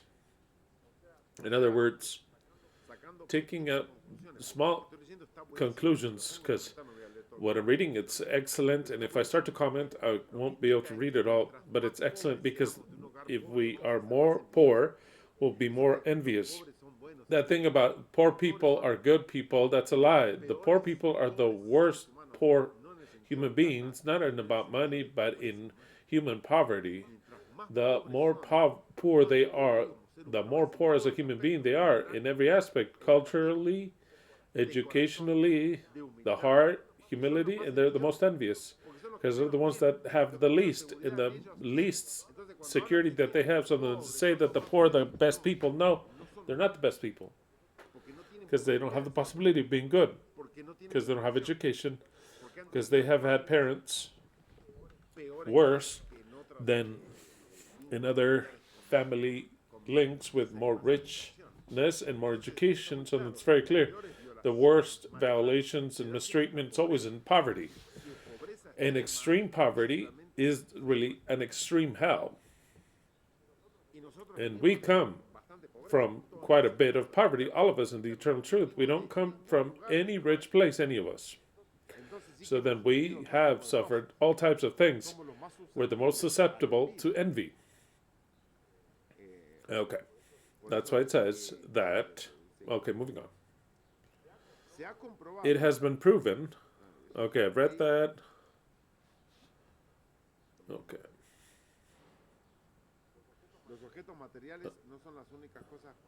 Okay, I don't know if I read all this. But child, I read this part. The more confidence the child has, that'll be correlated of how his parents treated him and how was his school, because the most that are going to bring down the child is between the house and the school, of course, because the envy of the other kids will be a disaster in the people that could be a little bit better. I don't know how to explain that. I mean, it's tremendous, tremendous. What we suffer as human beings is tremendous. And then we have to be asking God to forgive us due to our envy. No, our envy? To understand where it comes from, of the father of envy and where it comes from, we have to start to eradicate it from us. We have that capacity, no matter what it costs. Okay. A child's identity is formed during their early years.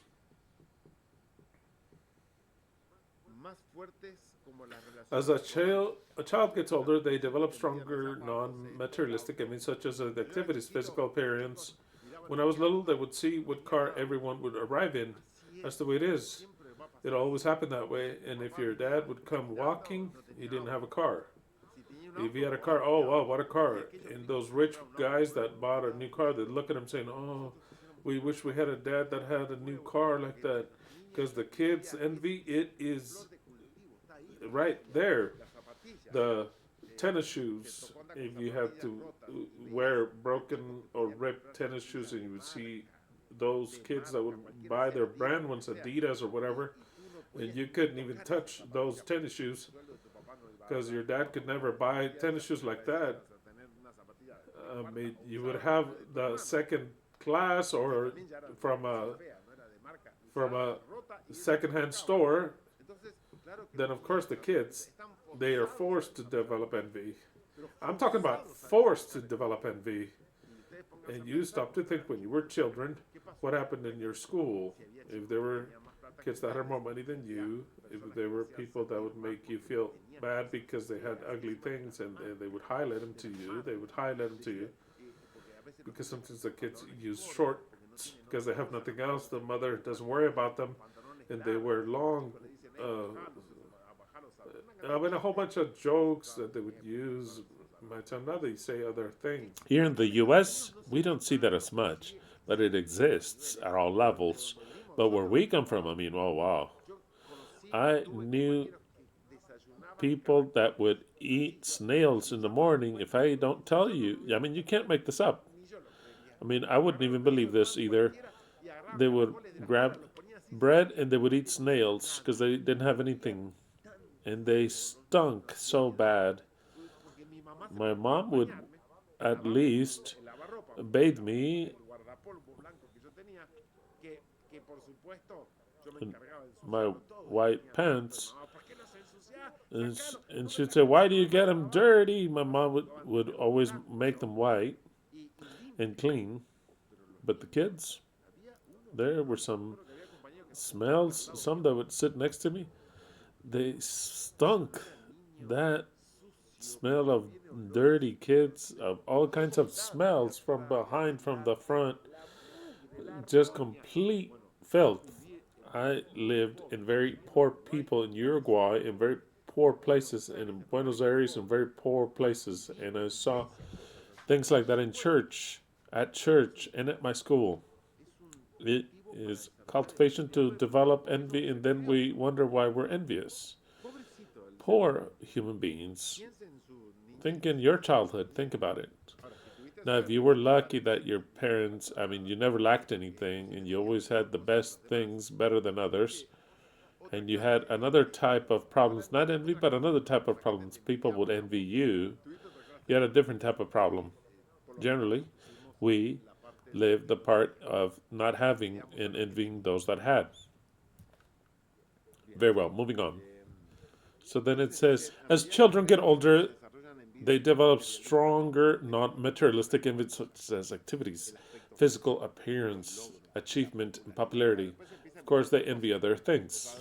Adolescents, they start to envy why he's going out with this girl, or what they play better soccer, or better deport, the better body, more brilliant. Women admire him, and they don't even look at him. Why did they go with him? Why are they popular? And there's the silent ones, the popular ones. If they have to fight, they fight, but they're the leaders. And those who are not leaders, they look at them. And there's envy because they would want to be leaders, but they don't have the qualities of being a leader. All that. All that. It is where envy prolifics. Moving on. Sometimes envious feelings are internalized in children, having a negative impact on their self esteem. It's what happens. It causes feelings of inadequacy. If you have a very low self esteem, you have to start to go back to see why you have a low self esteem. It's most likely that it is because actually you always compared yourself with others and you had envy. It is not what others had. And then by comparing yourself to others in your judgment, you're less, or you're uglier, or dumber, less money, or not so much skill, or your head just isn't enough. You don't have the popularity. You're less, less, less. Then you say, "Oh, I have a low self-esteem," but it was due to envy, because all of us are unique. If we knew what we're worth, every one of us, we could care less what others have or what others do. We are unique in our species individually, every one of us, and we're worth in a way that you cannot measure, every one of us, but we don't think about that. We're always thinking that the others are worth even more, that the others are a lot better, that the others have everything that we wish we had and don't have. And so then our self esteem is reduced. And the root of all that low self esteem is envy. So then envy is a lot more than of just, I feel bad because of what they have. It gets to the point that you feel bad of what you are. Because envy reduced you and ate you up.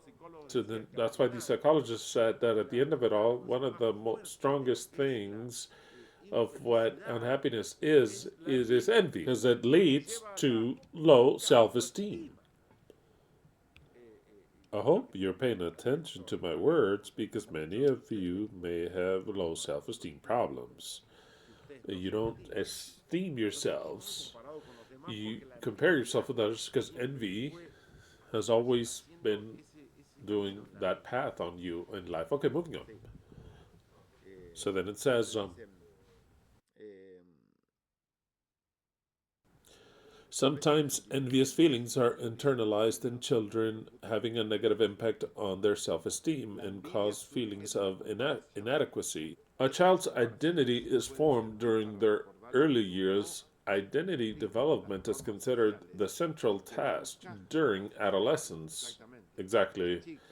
The girls that lay with boys, they were taught that they were whores, and by being whores, in their mind, in their beliefs, their low self-esteem hits the floor, and then they tell her about the Virgin Mary, the Immaculate, that never anyone touched her. Then they say that is the very image of God and the Son of God and the Mother of God.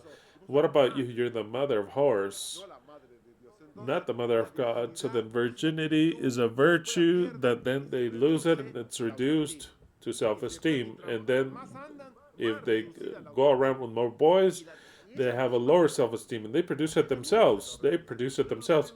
I'm nothing. The problem is of precisely part of what envy and self-esteem that is reduced. Moving on.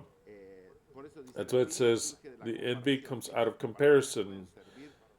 There are two outcomes. It can be healthy and aiding in self-improvement, or it can be unhealthy and result in envy, which can develop into depression. And you say, what about in envy? And what you say, the envy is that these women that feel bad because let's suppose that they think that they have the title of a whore. They look at others and they said, yeah, of course, I am that I am because I am not the daughter of that person, or my mom was not this or that, or else they would have taken care of me, or else they would have had money. I was brought up in a family that they didn't even talk to me. There it is, this envy. To say, if I had been born in this other family, I would not be the garbage that I am. So then they're showing envy that she or he would have desired to have been born in a different family. And since that didn't happen, then she's either a whore or he's a thief or an idiot. Because they didn't have the parents that others had. It's all in envy hidden, but it's there. Envy's there. So then that envy is what later, that's why they feel bad later. There is a root of envy for everything.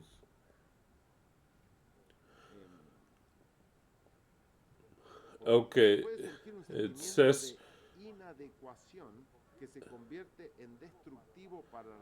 having a negative impact on their self-esteem and cause feelings of inadequacy. A child's identity is formed during their early years. Identity development is considered the central task during adolescence. When children grow up understanding their identity, they are able to better define what their strengths and weaknesses are while comparing themselves to others. Comparison can have two outcomes. It can be healthy in aiding in self improvement, or it can be unhealthy and result in envy slash jealousy, because envy and jealousy is the same word. For example, in Hebrew, when it says that God is jealous, you can directly translate it as for God is envious and result in envy, jealousy, which can develop into depression. So then depression also comes with a root of envy, since they're not like the rest, because you didn't have a chance like the rest, because you weren't built up or in the situation or the skill or whatever, that you're not like the rest and you're not victorious, then it brings depression. At the end of it, I don't even know why I exist, because the rest do well and I don't. The others married well and I didn't. The others have a good reputation and I don't.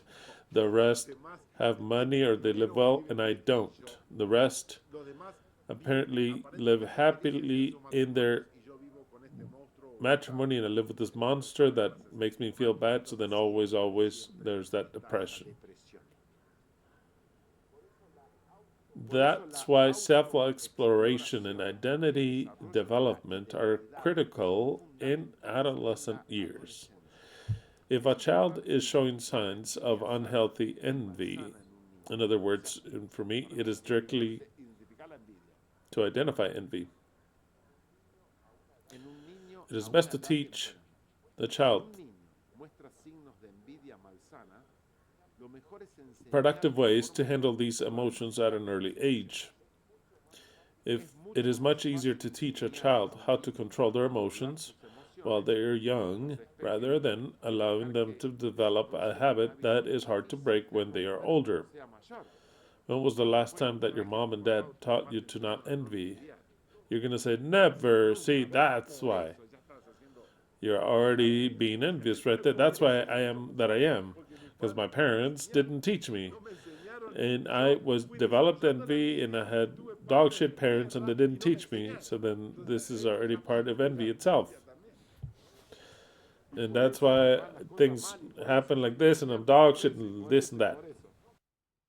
The things that make people envious change throughout their lifetime. Studies have shown that the younger the person, the more likely they are to be envious of others.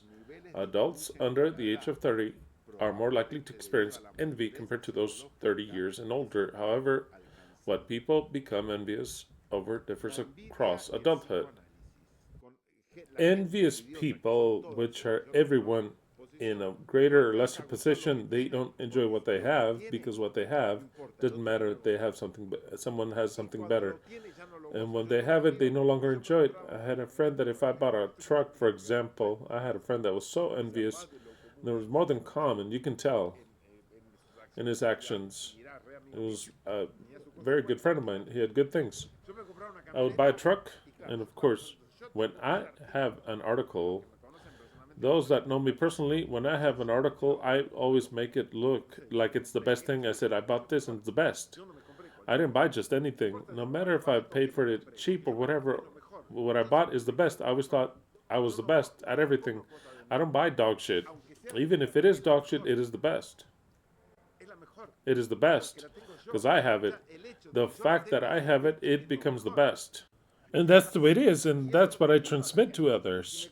If I buy this, maybe there's a golden one with pearls, but I bought this one because this is the best. I don't care about the other one. This one is the best. And I'll present it to you because I feel like it's the best. It's not that I'm trying to sell a product for you. I feel that it is the best. What I have is the best, undoubtedly so. If it weren't the best, I'll just throw it away and buy a better one. But for me, it is the best thing that I have. So then I would buy a car that was dog shit. Doesn't matter. I would fix it up, and I would feel like it was the best thing. It was the best. It was the best. A Mercedes could come next to it, but mine was better because I believe in me, and I believe that what I have is the best. I don't care what others have, and it's always been my way of seeing things because you have one self-esteem.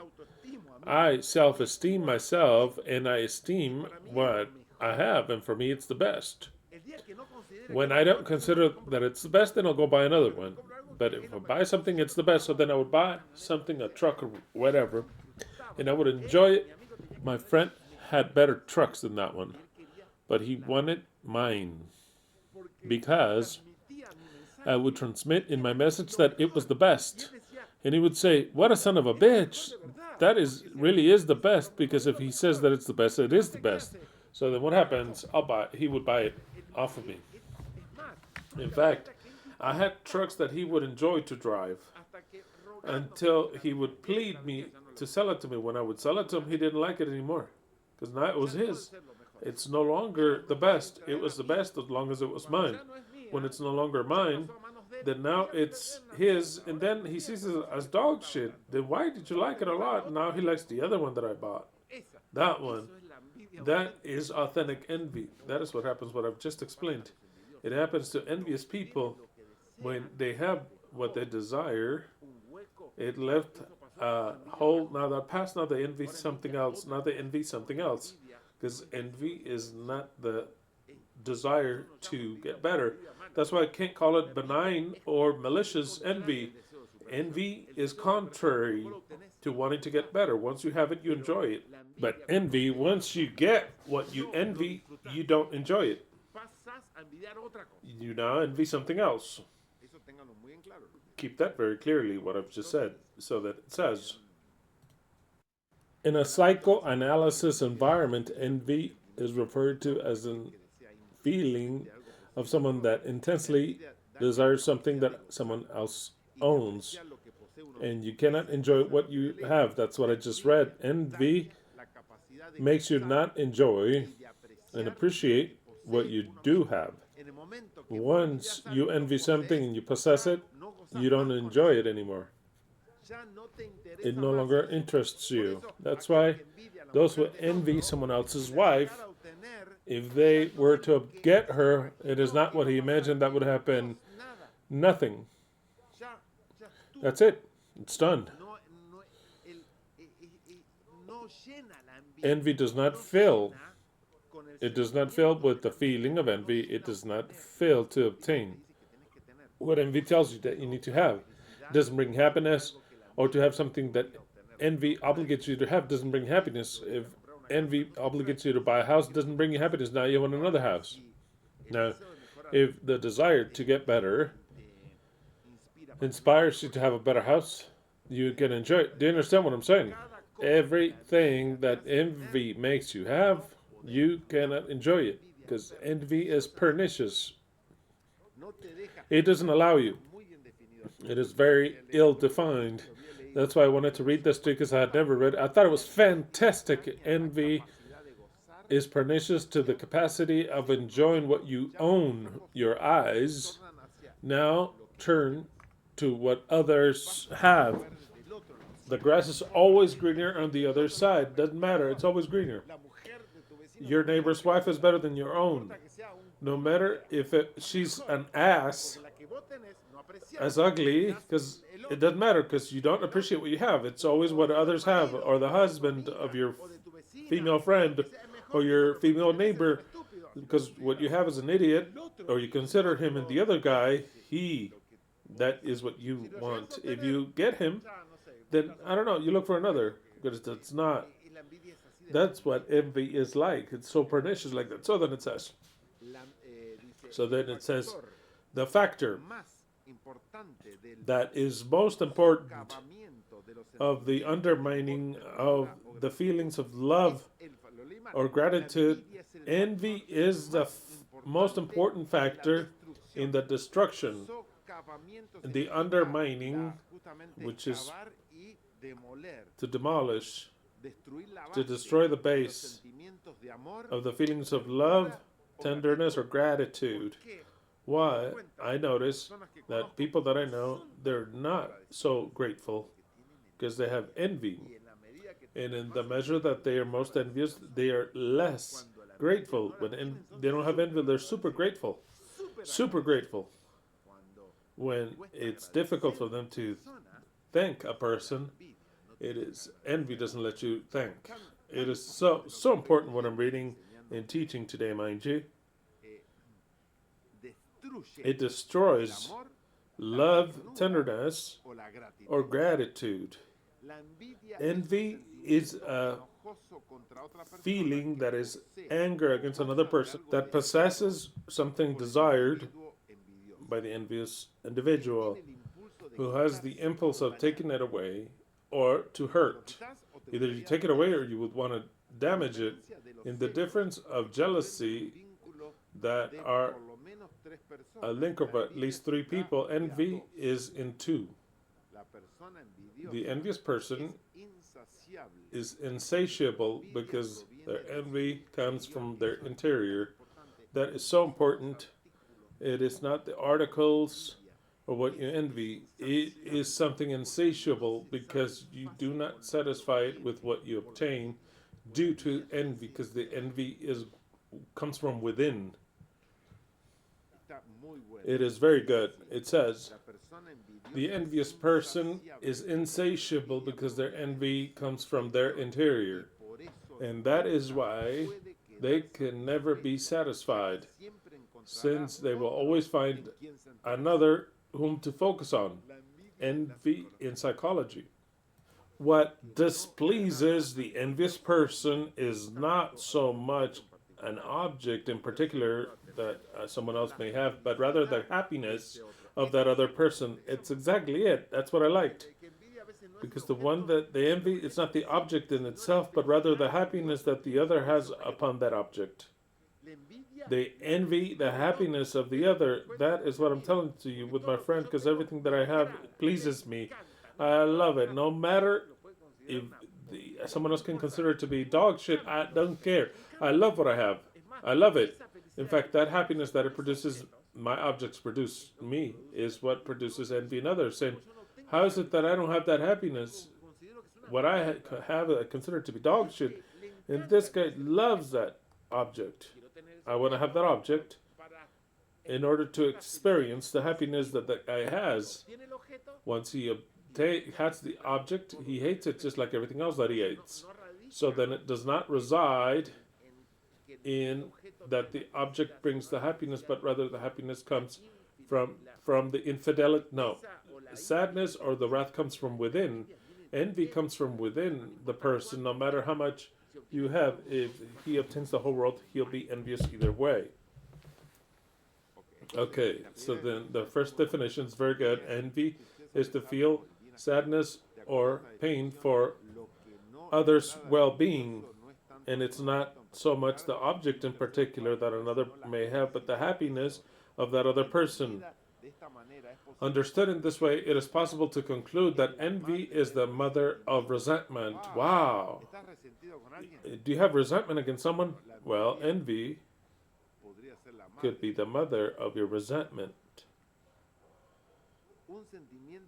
A feeling that does not look for someone to do better, but actually that they do worse. Second definition, emulation, the desire of something that is not possessed. According to the second one of the exceptions, envy can be enclosed within emulation or the desire to possess someone that someone else possesses, being in this case that which is envied is not a subject but a material object or intellectual. Therefore, in this second exception, the base of envy would be the sentiment of displeasure for not having something, and aside from that, wanting to possess that. This could imply the desire of taking that object from the other in the case that the object in dispute is the only one available. A third possibility to comprehend what envy implies would be the combination of the two exceptions mentioned previously. Whichever the case might be, envy is a feeling that never produces anything positive, in which, and he that does not produce anything positive, and he that is sick from that, but complete bitterness. Exactly. Complete bitterness, there's no turn of the page. He that does not have envy is happy with what he has. And he has something else, is wow, I love that. I love that you have that. I also want to buy that. That's not envy, but rather is to say, hey, I loved it. It's spectacular. And I want you to have it, of course. And I also want to try to obtain it or something like that. That is not envy. Studies and quotes. Okay, this is a good part. Where were we?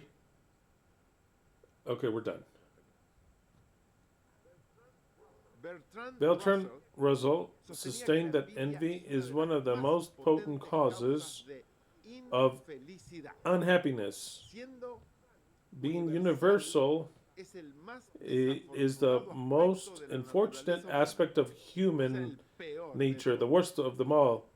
For he that envies not only succumbs to the unhappiness that his envy produces him, but also feeds the desire of producing evil against others. Exactly, the worst evil of human beings is envy. Because if there was no envy, I wouldn't desire neither what others have, not to steal from others, neither to do evil to others. Spectacular, what Russell said. I don't know who he is, but spectacular.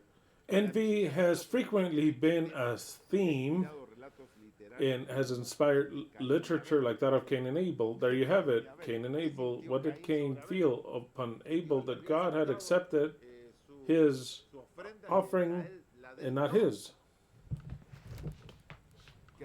which shows up in Genesis of the Bible. This story actually exemplifies the rivalry in historical conflicts between the nomad lives of shepherds and agricultural people that have developed throughout history. Envy in Spain. This article is good. I didn't know that the Spaniards were all envious. The writer of the generation of 1998, Miguel de Unamuno, I don't know who that is, Miguel de Unamuno, stated that it's the most proper character of the Spaniards, also known as the Spanish gangrene. A Spaniard is writing it, okay? Not me. Intimate Spanish gangrene. That is why they call us Argentinians sudacas. But it's all envy because a Spaniard knows that an Argentinian is way superior in every aspect. They say, oh, some Argentinians and after my girlfriend. Another Spaniard says, oh, you're lost. GG. You can't beat an Argentinian. Don't get upset. All of the Spaniards, please. I beg you. I'm reading a Spanish book. It's a Spanish book that says that, and I didn't know this. That envy is a special characteristic in the Spaniards. I think it's on other peoples, of course. But I'm reading what it says here. I have nothing to say about the Spaniards. I'm just playing. But envy is a characteristic of the human race. But I'll read this even more, which is fun, because they apply it to every race. So then it says the intimate Spanish gangrene, envy, and to exemplify it, Abel Sanchez wrote his novel in which the true protagonist, to which he does not give title to the work, trying to do good for humanity, he just is despised by it. While the false protagonist, which does give title to the work, receives all types of reward for what he has not done. It's good because you see that it's an ironical work. Jorge Luis Borges, Argentinian, of course, coincided with that. Opa. The Spaniards are always thinking about envy. To say that something good, they said, oh, it's envious. Of course, the Spaniards say, oh, that's beautiful. Oh, it's envious. It's to envy. It's an expression, but it defines them. It's interesting. That is what José Luis Borges says this. Not Jorge Luis Borges. It is envious. Cervantes, in his advice to Sancho, calls it the root of infinite evil and what eats up the virtue. Very good. What is envy, according to Cervantes? The root of infinite evils and what eats up the virtue, the cancer of virtue.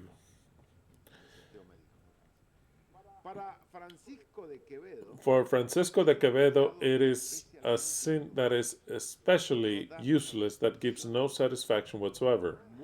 It bites and does not eat. It bites and it does not eat. It is a sin that brings no satisfaction. It bites, kind of like you take a bite, but you don't eat. Camilo José Cela, on elsewhere, he wrote that the Spaniard burns within with envy, like the Anglo-Saxon.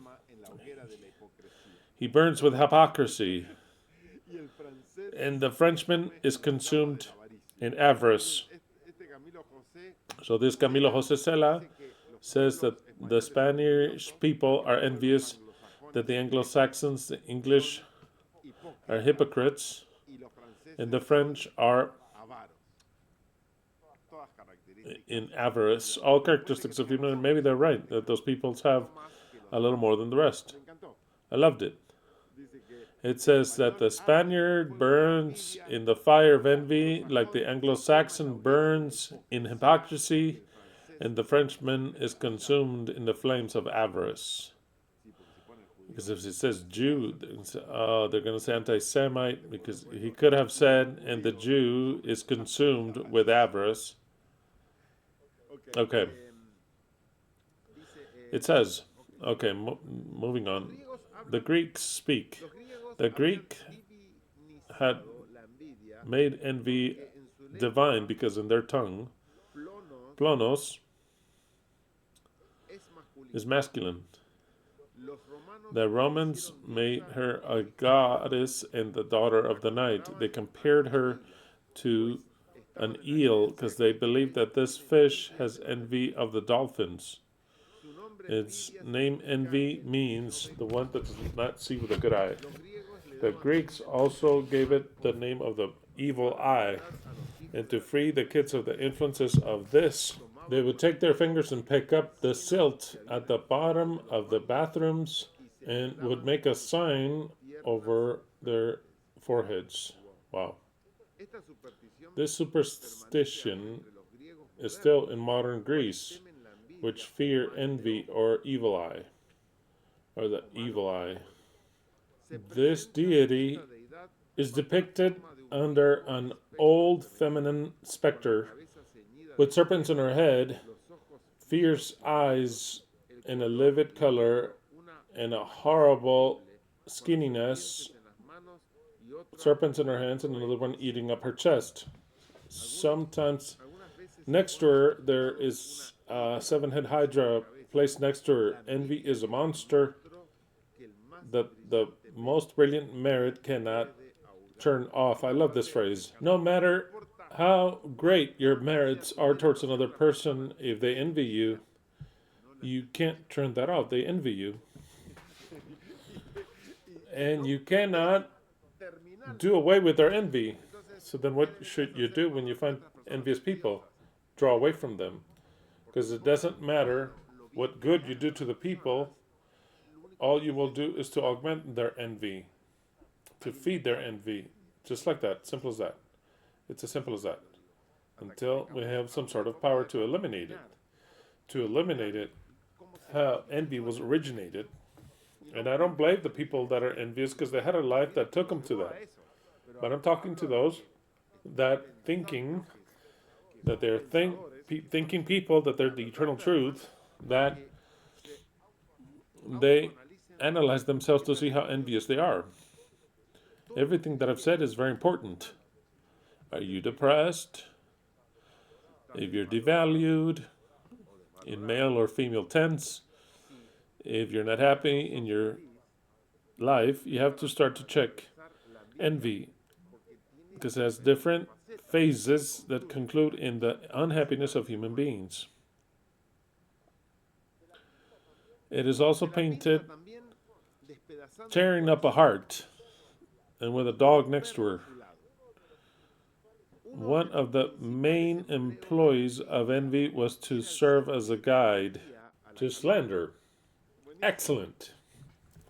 Envy serves as a guide to slander. In other words, evidently, it is the worst of all the characteristics of human beings, because it is like the Catholic Church says, it's a capital sin that takes you to other sins. Envy does. And slander, the false testimony, envy can generate it. In this way, it is painted by Apelles. Rubens painted it in London and in Luxembourg under the figure of a very skinny woman, and extremely pale. Pausen has painted this monster biting her arm and shaking the serpents in her head. The time that raises the defeated truth, it casts out envy. Well, it's part of the illustration. It has also been painted by John Jovenet in Rennes in the Parliament, and by Francisco Lemonid in Versailles, in the divinization of Hercules, where she is terrified under the wheels of this demigod. Okay, that's good. That's what I read about envy. It's excellent, but we're studying Proverbs, and we see we're here. Let's see how we do.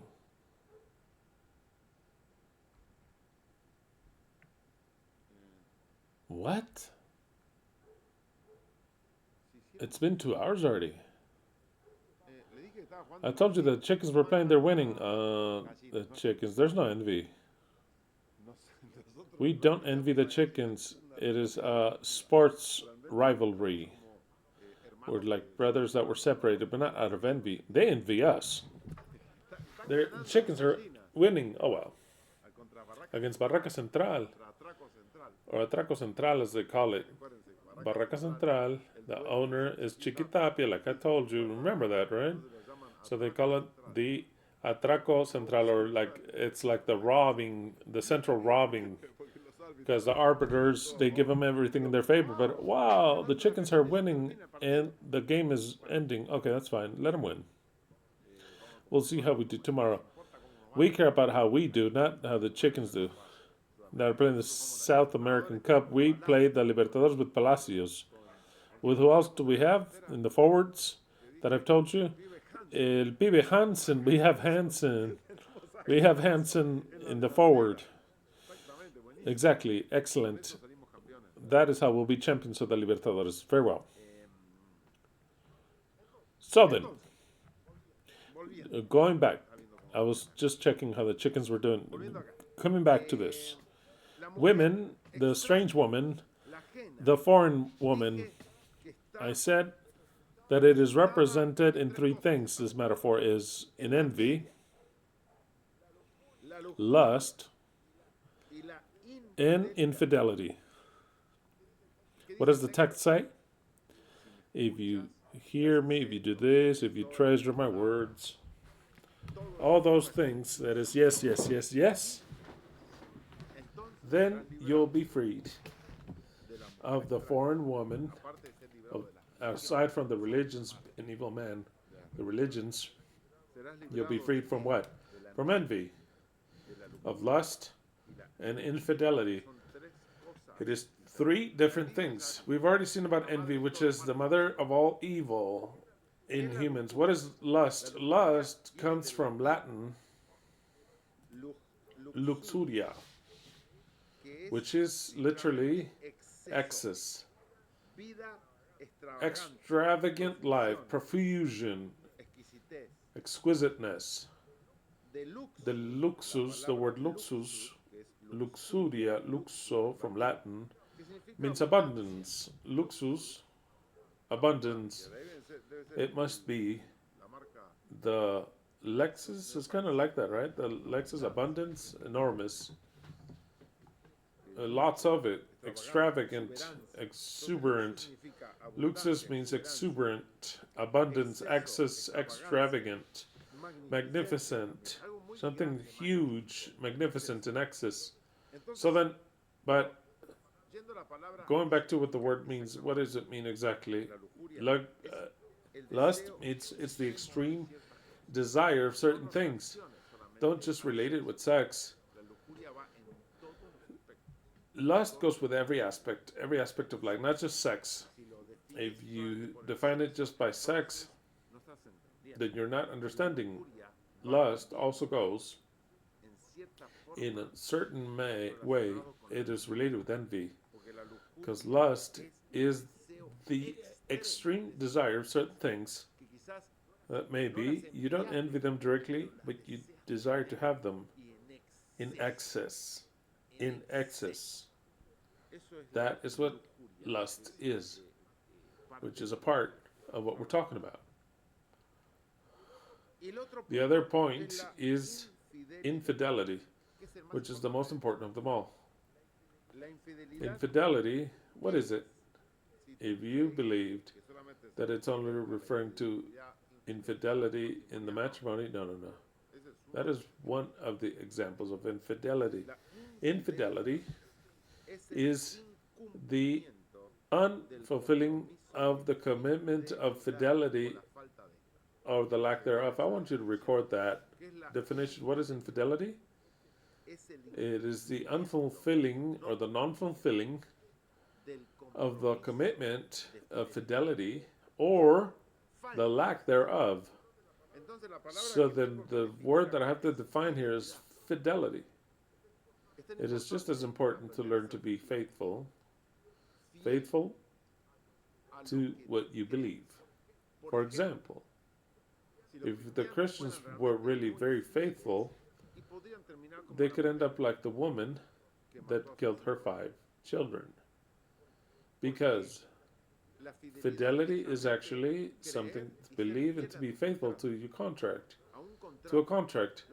Fidelity is what makes everything in a person. In a matrimony, this is to talk a long time. We'll touch on this later on again. In matrimony, no matter how much love they have or don't have, if they were married, in love even better, but the matrimony, you have to see it like a company, like a contract.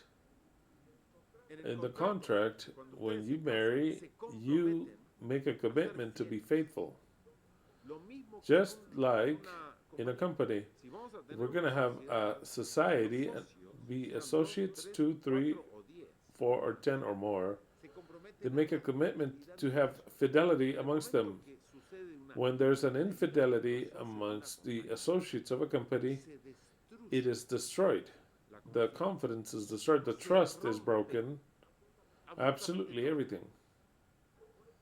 For that very reason, infidelity is precisely the most important part of this strange woman. Because if we don't learn to be faithful in everything we do, I give you the example of a company. When there's a covenant, that covenant, until out of every way they say, we're going to break this company, no longer exists, that covenant has to be faithful. In the matrimony, the same thing. If the matrimony, I take out whether there's love or not, but that's not the center of what I'm trying to say. In the matrimony, there are 2 people that join together through a commitment. The commitment is to live together, to take care of each other, in the best of the cases to love each other, to respect each other, but also to be faithful.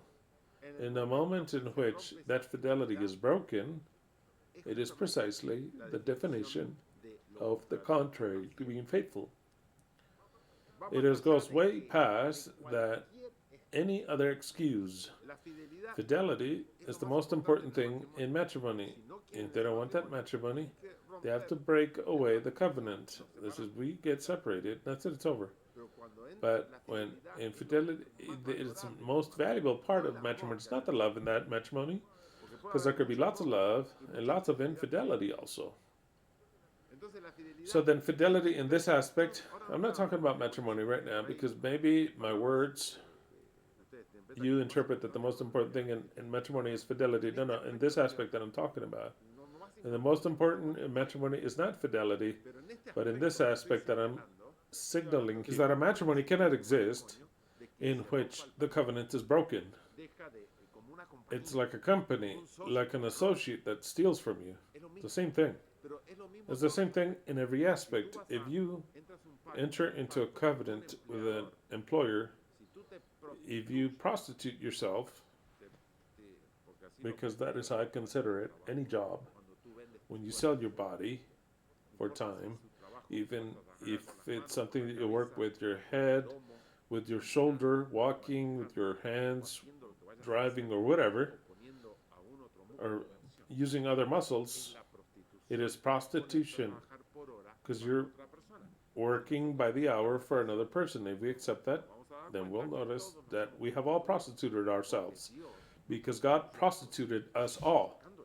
Taking that out, when you enter into a contract in a company, you go into the commitment, you commit yourself to work the time, and that your actions are the best as possible that you give. In the moment in which you no longer give your best attitude and work in that job, you are being unfaithful. I want you to understand that, because if you don't understand it, then you'll never comprehend what I'm teaching you with wisdom. Fidelity is in every aspect of your life. If you accept to make burgers for minimum wage, then every time you work there, you're going to make burgers the best way possible and to place your best skill. Not to be a stupid idiot, not to steal money or time or waste time or to not do what you should do. No, that would be being unfaithful. Because you made a commitment, went into a covenant to do that. Whether it's a business like an associate, a matrimony, or a relationship of employee-employer. In a friendship, why are friendships broken due to infidelities? Because the friends are not faithful one to one another. There is where friendship is broken. Why, in every aspect, why are we sometimes, per se, we trust and we're faithful to a brand because we know that that brand will not steal from me, that brand is faithful, so then I buy a product because I believe in that product. In the moment in which they adulter that product, I will no longer buy that product and I no longer have trust in that brand. Imagine anything that I buy or that you buy about drinking, to build, to fix, when you see that they are being unfaithful because they're selling something else that is not that way, you will no longer do business with them because they're unfaithful. What you expect when you buy a product is that it's true what the product says. That is what you call to be faithful in every aspect. If you buy a car and they say the car is fine, and then you buy it and the car had all kinds of things, and you're going to say that person is a scammer, an unfaithful person. Infidelity is in every aspect of life. It is in tithes. When you do not understand that fidelity resides in tithes, fidelity with whom, you might say? With the group that you belong to. With the group you belong to. When you were Adventist or Catholic or whatever, you would make a commitment of giving for that group, or else you're not a part of that group. In the eternal truth, those that do not give what the eternal truth is telling you that you should give, you're unfaithful. And that title, no one will take it away from you. No one. Because you're unfaithful in that. Whomever will measure you that you're unfaithful in everything. Biblical wisdom teaches us that the Messiah says, you have been faithful in the little things, then I can place you above the big things. In being faithful in the little bit is that in every little thing that it gives you to do, what is the little? Your matrimony is little. Your work is little. Your tithes is little. What you do is little. That is the little. That is the little. It is not the little bit. No, and everything that you do is little. Because big responsibilities have not been given to you. No, in the little, to be faithful in matrimony, that is just the small stuff. If you break that covenant, if you break the covenant of work, if you break the covenant in friendship, if you do not fulfill the covenant of tithes, you'll never be a king ever. I want you to understand that clearly, because if you're not faithful in the small stuff, that's the small stuff. They'll never give you a higher position. It is the rule of wisdom. So then, the eternal truth protects you from this woman. It says you'll be freed from that woman, and I can tell you, be freed from envy. As you start to understand what envy is, you'll be freed from lust. You'll be freed from being unfaithful. That woman You can see her as infidelity. And I can read this text this way. You'll be, if you listen to my words, if you listen to my commandments, everything that the chapter says, everything entirely, then you'll be freed from infidelity that seduces with her words. How does she seduce? In every aspect. That's why if you're not entirely integral in everything that you do, every action, integral, in your matrimony, if you have one,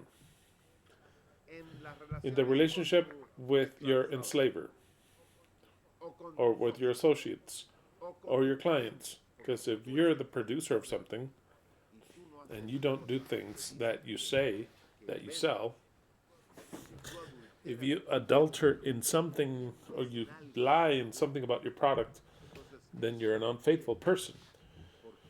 Because if you produce a product and you adulterate, you say that it's something and something else, or that it doesn't have anything and it does.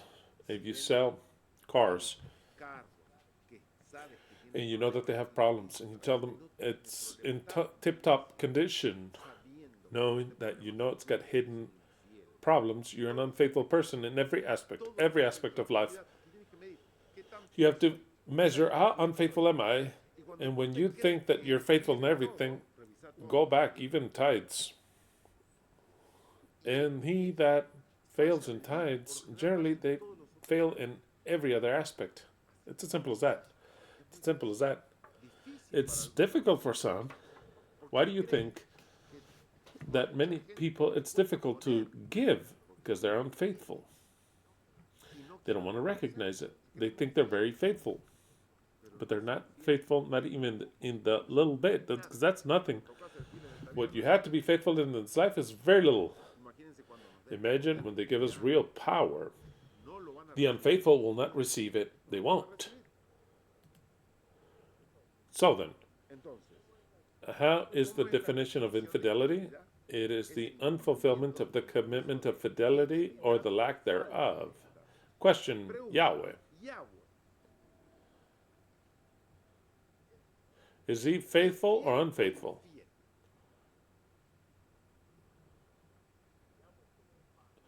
Yahweh is the father of infidelity. Absolutely. He's never fulfilled his words. In so many examples of the scripture, Moses said, told them, here, I'm going to take you to the promised land. He never took them. He killed them. The people of Israel says, here, come, I'll take you out of slavery. And he killed them in the desert. He promised gold and everything. And then he said, oh, you were unfaithful. You didn't worship me. I'm going to kill you all. I'm going to take you to Babylon. Don't believe for a second. Not for an instant. No, that he warned them. Nah. Yahweh was never faithful with anyone. With no one. That is why. Now, what I said at the beginning, I'm not sure if Yahweh will fulfill his word. I don't know if in his heart, his unfaithful heart, because that is what he demonstrates to me. From this angle, I clearly see it. He's going to say, am I going to give them this earth to these people or not? Am I going to give it to them or not? He has given so much backward steps in so many things that would not be a surprise for him to say, I'm not going to give him anything. Just like that, nothing. But I will have the pride, dead or alive, that I saw this. I saw this. And I swear with glory to die. But never, ever to change my ideas and to worship Yahweh, who is the father of infidelity, the father of lies, the father of wickedness, the father of deceit. This is the beginning of wisdom, the fear of becoming him. He said, man is like one of us that knows, and it can be translated as who practices good and evil. Man is like one of us who practices good and evil, and I do not want to be like him. And I also do not want to be like how men are, because men don't know what they do. They don't know what they do. They think they worship him and they worship evil. But in order to separate myself from all that, I have to understand Proverbs and to understand whom this message is for. You will be freed from the strange woman who seduces with her words, which abandons the her husband. Here it is clearly speaking of what infidelity is. Abandons her husband of her youth and forgets the covenant of her God. It's not talking about God creator that forgets the Torah like the Jews said. No, no. It is written at a superficial level. Their God is with the authority with which they made a commitment with their husband, their wife, their boss, their enslaver, their associate, doesn't matter. It is an authority with which they made a commitment. Forgets the covenant. Any person that breaks the covenant, whatever it might be, matrimony, labor, friendship, religiously, it's an unfaithful person. That is why this infidelity does what? Abandons her husband, breaks the covenant. That's why the most important thing of this word of this woman that my words protect you from is it protects you from what? In the infidelity that could be in us, like also the wickedness that could be in us. And not just infidelity, like I've just said. It is envy, and it is also lust. Lust is the extreme desire of obtaining things in a great quantity. It could be sex, it could be many things. Don't give so much importance to that because it's something that's not so common. But it's the desire, the lust that we desire something. It could be a title, it could be possessions, it could be many things. Don't give importance to that because that is not the greatest problem of the eternal truth, but the problem of all of you, of all of the human beings, all the ones that listen to me. Envy is present. And infidelity is present. We have to correct that. We have to correct that to be a righteous God of the earth. What does infidelity do? This woman abandons her husband of her youth and forgets the covenant of her God. Not her God creator, her authority with which she made a covenant. Therefore, her house is inclined unto death. What happens when we are unfaithful? There's no turn of the page. I can give you a case after another of people that have understood this and they're unfaithful, and actually it is fulfilled once you understand it.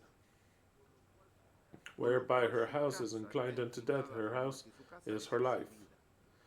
When I become an unfaithful person, I do not have any other option than to actually not belong to this group, death. Her path is unto death. All those that which we call infidelity get and lay with her, they will not return. When one starts to be unfaithful, actually, it is difficult to come out from there. Now I'm explaining it to you. But when one starts to practice it consciously, you will see that it's okay what you do. It's okay to steal from your boss. That it's okay to not give the best of you. That it's okay to deceive your husband or wife. That it's okay to be unfaithful with your friends. That it's very good not to give your tithes. That it's good. Because you consider it that it's good. You know how difficult it's difficult to come out from there. Not impossible, but it's difficult. Well, once you enter into the path of this lady that is called infidelity and envy, unless you do a great effort and conscious effort, you won't come out of there. You won't come out of there. I've already read everything that talks about envy. When people have envy, they're unhappy. Maybe by making them see and with an effort, they start to be able to rebuild their self-confidence, self-value, their that desire of obtaining what another has or for the other not to obtain it, to rationalize it, to say I shouldn't do this, I have to be happy with what I've got, I have to value myself. The person can start to change, or else I wouldn't be talking to you. It'd be useless and wasting my time. It can be changed. But if you insist to stay in that path, it's the death. It's a path that leads to death. That's what it says. Therefore, her house is inclined unto death. If you keep on that path, there's no other option. There's no other end than death, both of envy as of infidelity. Her path goeth unto perdition. There's no turn of the page. Her ways, her path goes unto the dead. All that lay with her will not return. Those who walk with that don't return. Consciously, and they don't notice, they don't return. Now it's the time to return now. Nor will they once again go past the ways of life. That is how you will go through the ways of the good. That part about the way of the good. It says, if you listen to my words and you avoid evil men, which is the religions entirely, if you avoid the strange woman, the woman of another, which is precisely envy and infidelity, if you avoid it, if you dodge it, then you'll be on the path of the good, of the righteous. And you'll continue on the ways of the righteous. For the righteous will inhabit the earth. I would say because the righteous will rule the earth. Because all will inhabit the earth. They're going to have to learn. But here we're talking about kings. Because the righteous are the only ones that will rule the earth. And the righteous are they who came out and they don't have any relation with men in this hidden way. All the religious people, and also those who are not envious and who are not unfaithful. Because the righteous will inhabit the earth, and the perfect or the integral people will stay in it. Yet the impious are men. It could have said, yet the evil men will be cut off from the earth, because here it turns around, it says the impious. The impious are the evil men. The evil men are the men in this aspect that I explained to you, the religious people. Aside from all the wickedness, it's not that I took it out. I took out wickedness, all that, it's all fine. You knew about that. But everything that is religion, which is malicious, actually, the impious, the religious, the wickedness, will be cut off from the earth. There's no turn of the page, not cut off, so that they're cut off forever. No, I'm not saying that. But rather, they're going to have to be separated. And they'll have to be instructed once again and learn. Because this instruction is for king. This instruction is for kings. So they're not going to be a part of the kings. And the version, the regular version says, and the sinners. It's a wrong word. That is not the right translation. The word of translation in Hebrews literally is the traitors, the unloyal, the unfaithful, which means what we studied, the woman. This text could say, yet the man, evil man, shall be cut off from the earth, and the woman, we said, the strange woman, and the woman that belongs to another shall be uprooted. After having said that in the text, but I know that maybe you're dizzy with all the information.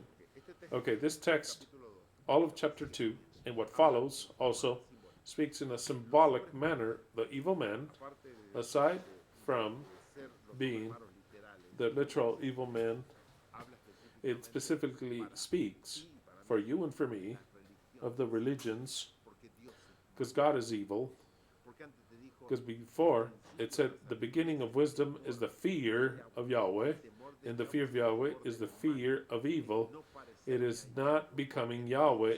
And so then we've already defined by definition that evil is Yahweh. So then evil men are the worshippers of Yahweh.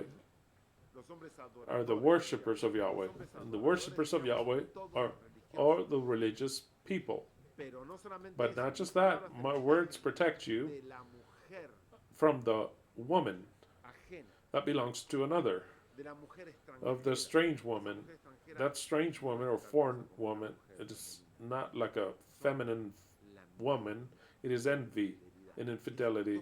Those two things, it is what all of humanity will fall, once again, which will be cut off also, not just because of religion, out of envy and infidelity. Those who do not have a religion established, those who don't have envy, and those who are faithful, those will be the kings of the earth. Those three characteristics. They don't worship any established religion. They know the Creator. They have the knowledge of Yahweh, and they have the fear of Yahweh. They don't have any religion because they know what it is to worship God, and they are faithful. And they are faithful. If they don't have those three characteristics, they will not be kings.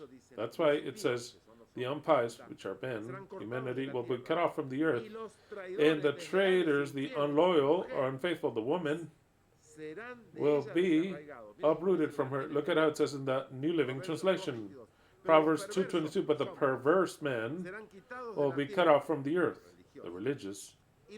And the traitors, very well translated, the traitors, who are the traitors? Precisely the woman, the unfaithful one, the unfaithful one. In this case, the woman represents infidelity. The unfaithful ones, the traitors, will be uprooted from the root. There is no chance.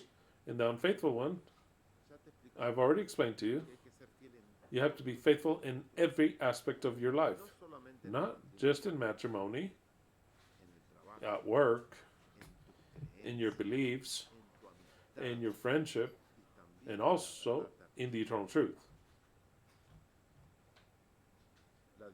The Spanish DHH says, but the wicked, which are men, the evil men, and the traitors, which is the woman, will be uprooted and cut off from her. In the Jerusalem 1976 says, but the wicked, the men, will be cut off from the earth and will be uprooted from her. The disloyal, whom? The woman, because the woman in this case, in this parable or metaphor, that woman represents infidelity. So then I could perfectly well read, you shall be freed from infidelity that persuades and seduces with her words, which abandons due to being unfaithful to the husband of her youth, and forgets the covenant, does not respect any covenant with anyone. Therefore her house of the unfaithful one is inclined unto death. Are you unfaithful? Your house is inclined unto death. And your way is unto the dead. You have no other chance. Unfaithful men will be killed. There's no turn of the page. No turn of the page. And when I'm referring to unfaithful men, I'm referring in every aspect that I gave you. In everything that they lay with her, all who like to be unfaithful in any aspect of your life will not return and will continue once again the ways of the life. I've already told you already. You have heard words of pure wisdom. This is wisdom speaking. Your life depends only the protection of my words, not of the Torah, not of God. God does not speak to you, nor will he ever speak to you, because he could care less about you. Your words, like I've told you before, depend on what I told you. And I'll read the text once again.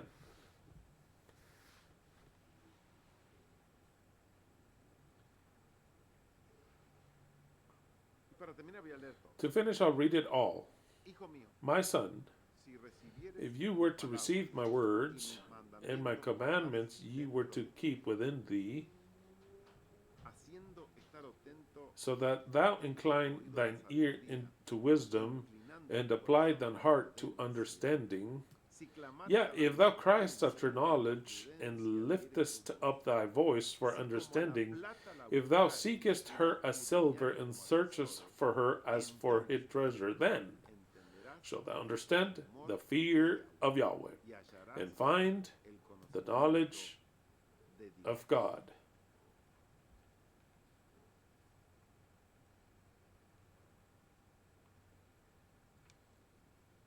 Wait, hold on. I mixed everything up here.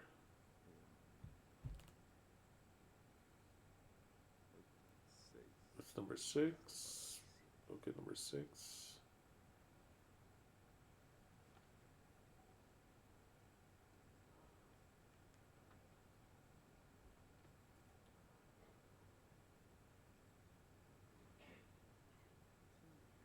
Five. Let's see.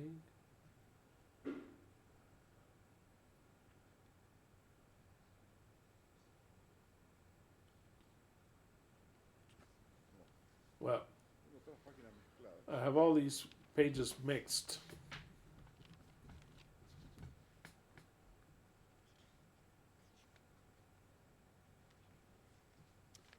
Oh, here it is.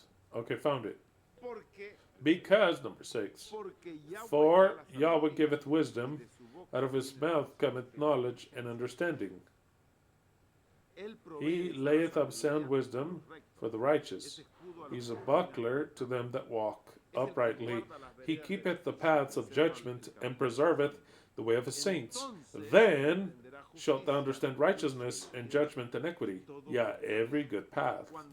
When wisdom entereth into thine heart, and knowledge is pleasant unto thy soul, discretion shall preserve thee, understanding shall keep thee, to deliver thee from the way of the evil man, from the man that speaketh froward things, or deceit, who leave the paths of uprightness to walk in the ways of darkness, dark, who rejoice to do evil and delight in the frowardness of the wicked.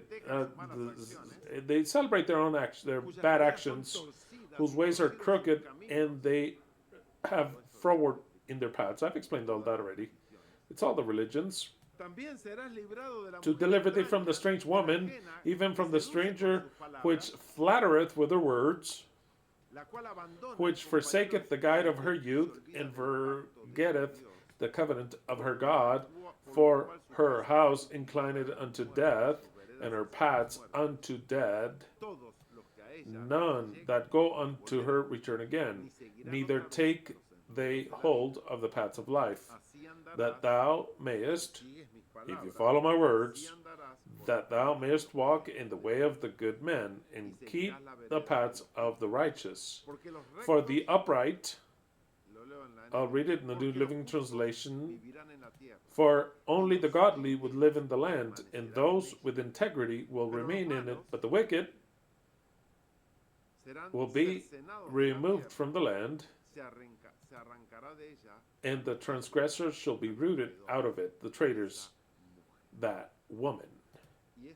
And that was the entire chapter 2. And now we will go into next week into chapter 3, which precisely continues in the same theme, and it starts off this way: my son, forget not my law, which actually means my Torah, but let thine heart keep my commandments. Don't forget what I've just told you in this chapter. For the length of days and long life and peace shall they add to thee. Of course, length of days and long life and peace shall they add to thee. Let not mercy and truth forsake thee. Bind them about thy neck. Write them upon the table of thine heart. It's not that God will write in me. No. Here, this God that is trying to write something in your heart.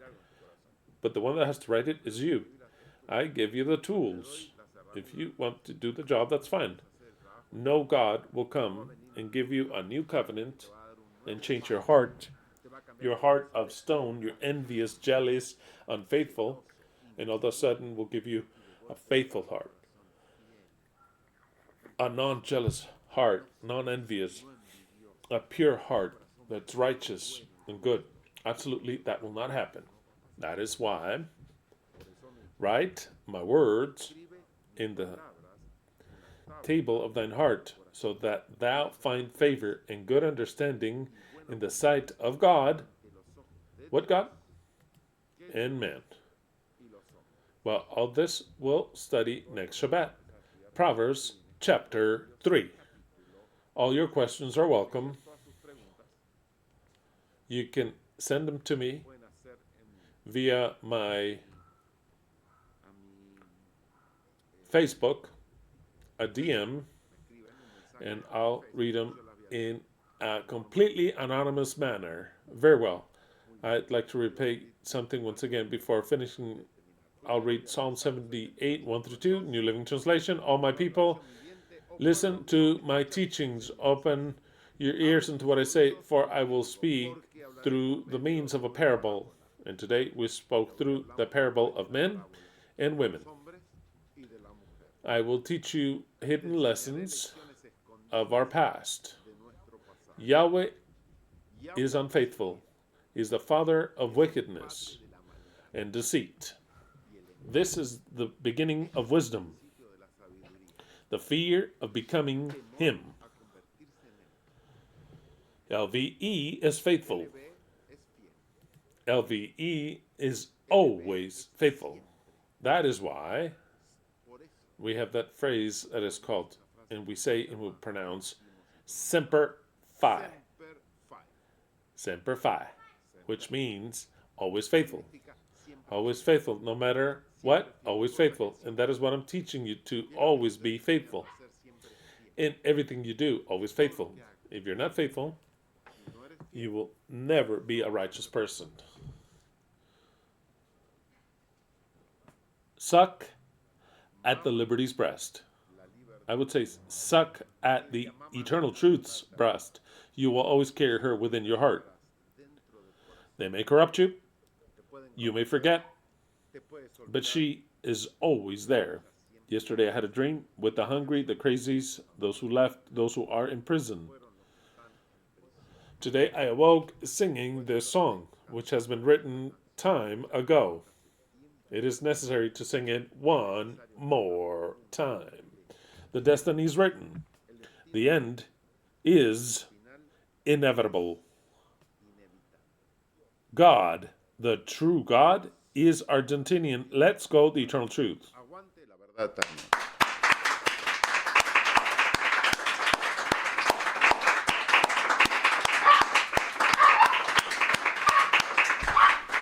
The new God of the earth is not like Yahweh and will never be like Yahweh, because he fears becoming evil, becoming Yahweh. Let the laurels be eternal that we knew how to achieve, crowned with glory let us live, or we swear. Whether Yahweh fulfills his word or he shoves it well up his ass, with honor or with glory to die, because it does not depend whether he fulfills his word or not. I already know he's unfaithful. He has been an unfaithful father, an unfaithful creator, an unfaithful God. So then, if he wants to fulfill it, let him fulfill it. It is the only chance that humanity has. And if he does not want to fulfill it, and if you make a commitment with the eternal truth, will be faithful in everything you do, to your very last breath of life. And that will fuel you and will make you feel proud of yourself, even if we die.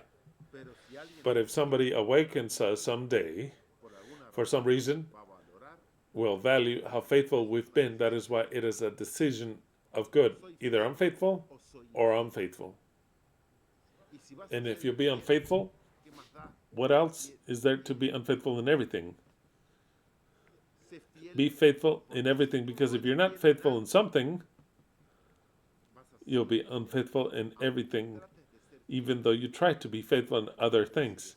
But if you decide to be faithful, you decide to be faithful in everything. because in everything you'll be tested. And he that is faithful in the little, but in all that little, he'll be placed above way more than you think of. Alleluia to every one of you. Semper Fi. We shall meet again next Shabbat. Let's go Boca. I hope we win tomorrow. With Steven Hansen as a forward, and he scores twice. Alleluia to every one of you.